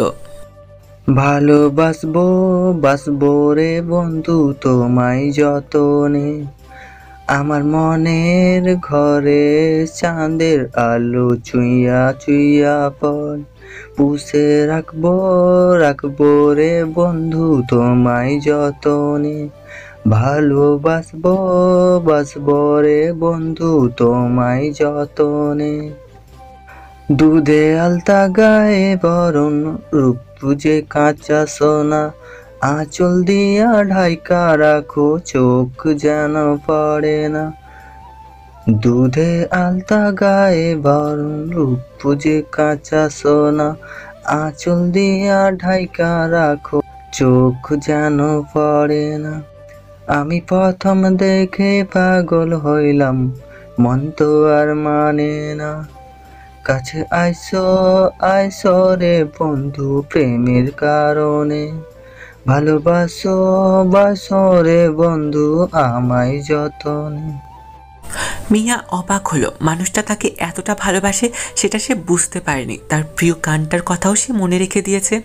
আদ্রের প্রতি তার ভালোবাসা দ্বিগুণ হারে বেড়ে গেল, সাথে শ্রদ্ধাও। আদ্রকে না দেখলে সে বুঝতোই না যে মানুষের ভালোবাসা এত গভীর হয়। এমন করে কি দেখো মিহি? আপনাকে। আচ্ছা, আপনি আমায় এত ভালোবাসেন কেন? আমি বাসি না তো? আমার এই ছোট্ট মনটাই তোমায় ছাড়া যে বেকুল, কিচ্ছু বুঝতেই চায় না। এই তুমি ছাড়া সবটা সময় তোমার নেশায় মত্ত হতে চাই। ভালোবাসি। মুখে বলতে নেই গো মিহু পাখি, হৃদয়ে অনুভব করাতে হয়। আমিও ভালোবাসি। দেখো, সেটা এখান থেকে আসছে, এই ছোট্ট হৃদগৃহ থেকে। বুকের বাপাস দেখিয়ে বলল আদ্র। আচ্ছা, রাত অনেক হলো। রুষা আর দুষ্টু পাখি আমার অপেক্ষায় থাকবে, আসি আমি। আচ্ছা যাও, তবে একটা কাজ আছে। মিয়াকে দাঁড় করিয়ে আদ্র মিহার কপালে ভালোবাসার স্পর্শ এঁকে দিল। সাথে সাথে মিহা কেঁপে উঠল, আঁকড়ে ধরল আদ্রের পাঞ্জাবি। আদ্র মিহিকে তার থেকে আলাদা করলো, তারপরে বলল, যাও ঘুমিয়ে পড়ো, আগামী 2 দিন পর কিন্তু আমাদের বিয়ে। সো এখন ভালো করে ঘুমাও, না হলে ঘুমানোর সুযোগ পাবে না। বলে আদ্র টেরি স্মাইল দিয়ে মিহার মুখের সামনে দরজা লাগিয়ে দিল। এদিকে মিহা আদ্রের কাণ্ডে অবাক না হয়ে পারল না। এটা কি বলল আদ্র? বিয়ের পরে ঘুমাতে পারবে না মানে? তার উপর দরজাও বন্ধ করে দিল, যেন ঘর থেকে বের করে দিয়েছে। সেটা ভাবেই আদ্র যা ইচ্ছে গালি দিতে দিতে তার রুমের দিকে এগিয়ে গেল সে। কি রে আপনি, কাকে গালি দিতে দিতে আসছিস? রুমে ঢুকতেই জিজ্ঞেস করে বসলো রুষা। কার? আর ওই সাদা বিলাইটাকে? সাদা বিলাই কুত্তাকার? হোয়াট? দ্য সাদা বিলাই মিস্টার পু? কোমরে 2 হাত দিয়ে জিজ্ঞেস করলো নিতু। তোদের আদ্র ভাইয়া। রুমে ঢুকতে ঢুকতে জবাব দিল মিহি। কি কইলো ভাইয়া যে এতগুলা গালি শোনাই দিলা বেচারাকে? মিহির কাজ চাপা দিয়ে জিজ্ঞেস করলো রুষা। আর বলিস না, আমাকে নাকি বিয়ের পর রাতে না কিছু না, সর আমি ঘুমাবো। এবার রুষা আর নিতু দুজনের দিকে ভ্রু কুচকে তাকালো। ব্যাপারটা বোঝার চেষ্টা করছে মিহি কি বলতে চেয়েছিল। তাদের কিন্তু মাঝপথে থেমে গেল। কুছ তো গড়বড় হ্যায়। তারাও আর কি করবে, শুয়ে পড়লো একসাথে। মিহিয়াকে মাঝখানে দিয়ে দুজন দুপাশে কোলবালিশের মতো জড়িয়ে ধরলো তাকে। সেই গত মাস থেকেই এমন করে থাকছে তারা। অবশ্য তারা সকলেই এই বাড়িতে থাকে, মানে সকলেই শাহানা ইয়াসমিনের সালসাবিল মঞ্জিলে থাকতে বাধ্য করেছে। সেদিন যখন মিয়া একদম সুস্থ হলো, তার পরের দিনে হায়দার জামান সব সত্যি প্রকাশ করলেন যে কেন সে তার সাথে স্বার্থপরতা করেছিল। আপু প্লিজ আমার কথা শোন। আমি জানি তুই এখনো আমাকে অবিশ্বাস করছিস, সেটাই আমাকে জ্যান্ত লাশে পরিণত করেছে রে। আমি সত্যি নিরুপায় ছিলাম সেদিন। আজ অন্তত না হয় আমার কথাটা শোন, তারপরে তুই সিদ্ধান্ত নিস কি করবি সেটা নিয়ে, প্লিজ। আচ্ছা, কি বলবি বল। শোন তাহলে, সেদিন যখন তোদের উপর হামলা হয়েছিল ঠিক তার আগেই আমাদের কারা যেন এক রুমে আটকে রেখেছিল। সেই রুমে শুধু আমি, নাইমা আর নেহাল একই রুমে ছিলাম। শুধু বাইরে ছিল নিতু, কারণ সে তখন স্কুলে ছিল। কিন্তু তাকেও ওই মাহমুদ আলমের লোকেরা ধরে নিয়ে এসেছিল। এরা যে মাহমুদ আলমের লোক সেটা পরে জানতে পেরেছিলাম। প্রথমে অবাক হয়ে ভাবছিলাম সে দুলাভাই ছিল, কিন্তু না, সে দুলাভাইয়ের আপন ছোট ভাই ছিল, যাকে তো শ্বশুরমশাই ত্যায্য পুত্র করেছিলেন। অবশ্য সেটা অনেক পরে জেনেছিলাম, কারণ সে আমাকে তোর স্বামী বলে পরিচয় দিয়েছিল। কিন্তু ততদিন দুলাভাইয়ের প্রতি আমার ঘৃণা জন্মেছিল। আমি যে তখন অসহায় ছিলাম রে বোন, খুব অসহায় ছিলাম। মাহমুদের লোকজন আমার একমাত্র মেয়ের গলায় ছুরি ধরে আমার সকল সম্পত্তি হাতিয়ে নিয়েছিল। কিন্তু আমার ভাগ্য সেদিন হয়তো আমার সহায় হলো, কারণ সে আমার বাকি সম্পত্তির কথা জানতো না। সেগুলো নিয়েই সেদিন রাতেই আমি দেশ ছাড়ি। অবশ্য অনেকখানি ঝামেলা পোহাতে হয়েছিল। তারপরে আমি অনেক খোঁজ নিয়ে জানতে পারলাম সে দুলাভাই নয়, বরং তারই আপন ভাই মাহমুদ। আর আদ্রের বাবার খুনি তারা। আমাকে এই সমস্ত কাজে সাহায্য করেছিল নিতু। ওকেই আমি মাহমুদের বন্ধুর মেয়ে বলে ওদের বাড়িতে পাঠিয়েছি। সেখান থেকে পাওয়া সমস্ত তথ্য নিতুই আমাকে দিত। সে মূলত সেখানে গিয়েছিল ওর মিষ্টিপুকে খুঁজতে। কিন্তু সেই চক্রান্তের মূল মাস্টার মাইন্ডকে খুব সহজেই চিনতে পেরেছিলাম নিতুর মাধ্যমে। সে কে জানিস? অবাক হয়ে জিজ্ঞেস করলেন মাহবুব আলম। সে আর কেউ না, আপনার ভগ্নিপতি। হ্যাঁ, আপনার ভগ্নিপতি খালেদ চৌধুরী। সে মাহমুদের সাথে হাত মিলিয়ে এসব কাজ করেছিল। কি বলছো এসব? না আঙ্কেল, মামা যা বলছেন সবটাই ঠিক, কারণ আমি নিজেকেই তাকে পুলিশে দিয়েছি, আর এটাই সত্য। Tutul aunty, I am really sorry. আমি অন্যায়কারীকে প্রশ্রয় দিই না বলেই অনেকে পুলিশে দিয়েছি। কথাটি বলে তুতুল আফরিনের দিকে ফিরল আদ্র। আমিও বাস্তবটা মেনে নিয়েছি আদ্র, সবটাই ওর দোষ ছিল। আমি জানতাম সবই, কিন্তু মুখ খুলতে পারিনি, কারণ সে হুমকি দিয়েছিল আমার মেয়েদের সে মেরে ফেলবে। তাই কিছু করার ছিল না আমার। অসহায় ছিলাম আমি সেদিন। সে শাস্তি পাচ্ছে ভেবে কষ্ট হচ্ছে না, বরং শান্তি লাগছে আমার। বলে চোখের জল মুছলেন তুতুল আফরিন। এতটুকুই ছিল সেদিনের মূল প্রেক্ষাপট। এখন তুই চাইলে তোর সিদ্ধান্ত নিতে পারিস। বলে হায়দার জামান সাহেল ইয়াসমিনের দিকে ফিরলেন। তার আগেই শাহান ইয়াসমিন বলে উঠল, কোনো সিদ্ধান্তই নেওয়া চলবে না, এখানে সবাই পরিস্থিতির শিকার, সো নো সিদ্ধান্ত। শাহান ইয়াসমিনের কথায় উচ্চস্বরে হেসে দিল। সাহেলা ইয়াসমিন কান্নাজড়িত কণ্ঠে হায়দার জামানকে বললেন, আমাকে মাফ করে দিস ভাই, তোকে না বুঝে এতদিন তোর সাথে যোগাযোগ রাখিনি। কি করছিস আপু? সবটাই ভুল ছিল। এখন থেকে আমাদের নতুন করে চলতে হবে। সেদিন সকলে আবার এক হয়ে গেল। হাসি ঠাট্টার মাধ্যমে কেটে গেল 2 মাস। আজ মিহি আদ্রর বিয়ে। সালসাবিল মঞ্জিলের প্রতিটা কোণা যেন আনন্দে উৎসবে ভরপুর। তার উপর বাড়ির বড় ছেলের বিয়ে বলে কথা, কারোর খুশির রেশটা যেন কাটছে না। পরিবারের সকলে খুশিতে আত্মহারা। নিতু, রুষা, তাদের ফুফাতো বোন রিয়াপু আর তানিয়াপু মিয়াকে একদমই ছাড়ছে না। গাল হলুদ থেকে শুরু করে মিয়ার প্রত্যেকটা কাজের দায়িত্ব তাদের উপর আরোপ করে দিয়েছে আদ্র। কোনো ভুল ত্রুটি হলে অবস্থা খারাপ করে বলবে, জানিয়েছে আদ্র তাদের। তারাও চায় যে সারাক্ষণ মিহিয়ার পাশে থাকতে, কেননা খুব মিষ্টি ভাষিনী মিহিয়া। বিয়ের আগ মুহূর্ত মানে কবুল বলার সময় যখন আদ্রকে কবুল বলতে বলল, তখন এক দফা হাসির রোল পড়েছিল সেখানে উপস্থিত সকলের মাঝে। কারণ আদ্র 3 কবুল এতটা দ্রুত বলেছিল যে যার বেগ আলোর বেগকেও হার মানাবে এমন অবস্থা। মিহিয়াকে বলেছে, তবে ধীরে সুস্থে। কবুল বলার পর যখন মিহিয়ার হাত আদ্রের হাতে তুলে দিলেন, তখন যেন মাহবুব আলমের বুকটা ফেটে যাচ্ছে। তার আদরের বড় মেয়ে আজ অন্যের বাড়ির বউ হয়ে যাবে তাদের ছেড়ে। আসলেই বাবারা অন্যরকম। মেয়েদের জন্য তাদের অন্তরাত্মা বরাবর কেঁপে ওঠে, বিশেষ করে যেদিন মেয়েকে তার জামার হাতে তুলে দেয়। মিহিয়ার বাবাও একই। আজকে অনেক কষ্টে কাজিনদের বুঝিয়ে শুনিয়ে বাসর ঘরে ঢুকলো। বিছানার উপর চোখ পড়তেই দেখতে পেল ইয়া ভরা একটা ঘোমটা দিয়ে বিছানার মাঝখানে বসে আছে মিহিয়া। তার চারপাশটা বেলিফুল আর গোলাপের পাপড়িতে ভরপুর। আদ্রকে আসতে দেখে খাট থেকে নেমে আদ্রের সামনে গেল মিহিয়া। যাওয়া মাত্রই আদ্রের কথা শুনে চোখ বড় বড় হয়ে গেল মিহিয়া। উফ, অনেকক্ষণ পর বউটাকে পেলাম। আজ আর ছাড়বো না বউ তোমাকে। চলো জান পাখি, বাসর শুরু করে দিই। এই একদমই না, আগে নামাজ পড়ে বিবাহিত জীবন শুরু করবে, তারপর বাকি সবটা। তার মানে নামাজের পর সবকিছু করতে দিবা? দেখ, কথা না বলে অজু করে আসুন। বলেই আজ ওয়াশরুমের দিকে এগিয়ে গেল। তারপর তারা নামাজ দিয়ে তাদের বৈবাহিক জীবন শুরু করলো। তারপরে জায়নামাজ গুছিয়ে রাখতেই আজ মিহিকে কোলে তুলে নিল। আরে কি করছেন? কি পড়ে যাব তো। বিশ্বাস আছে? তাহলে বলছো যে? না, এমনি। বিশ্বাস রাখো, ঠিক এভাবেই সারা জীবন এমন করেই আগলে রাখবো তোমায় মিউ পাখি, ঠিক এভাবেই। কখনো আমায় ভুল বুঝবেন না তো? কখনো না। তোর নেশায় মত্ত হয়েছি কি ভুল বোঝার জন্য? সারা জীবন আগলে রাখার জন্যই তো আমি তোর নেশায় মত্ত মিউ পাখি। ভালোবাসি প্রিয়। ভালোবাসি আমিও। চলুন না তাদের ভালোবাসা, চলুক না তাদের ভালোবাসা এইভাবেই, হারিয়ে যাক তারা দুজন দুজনের মাঝে, গাঢ় হোক তাদের ভালোবাসার বন্ধন ঠিক এভাবেই। আর কিছু বলতে পারবো না, আমার শরম করে।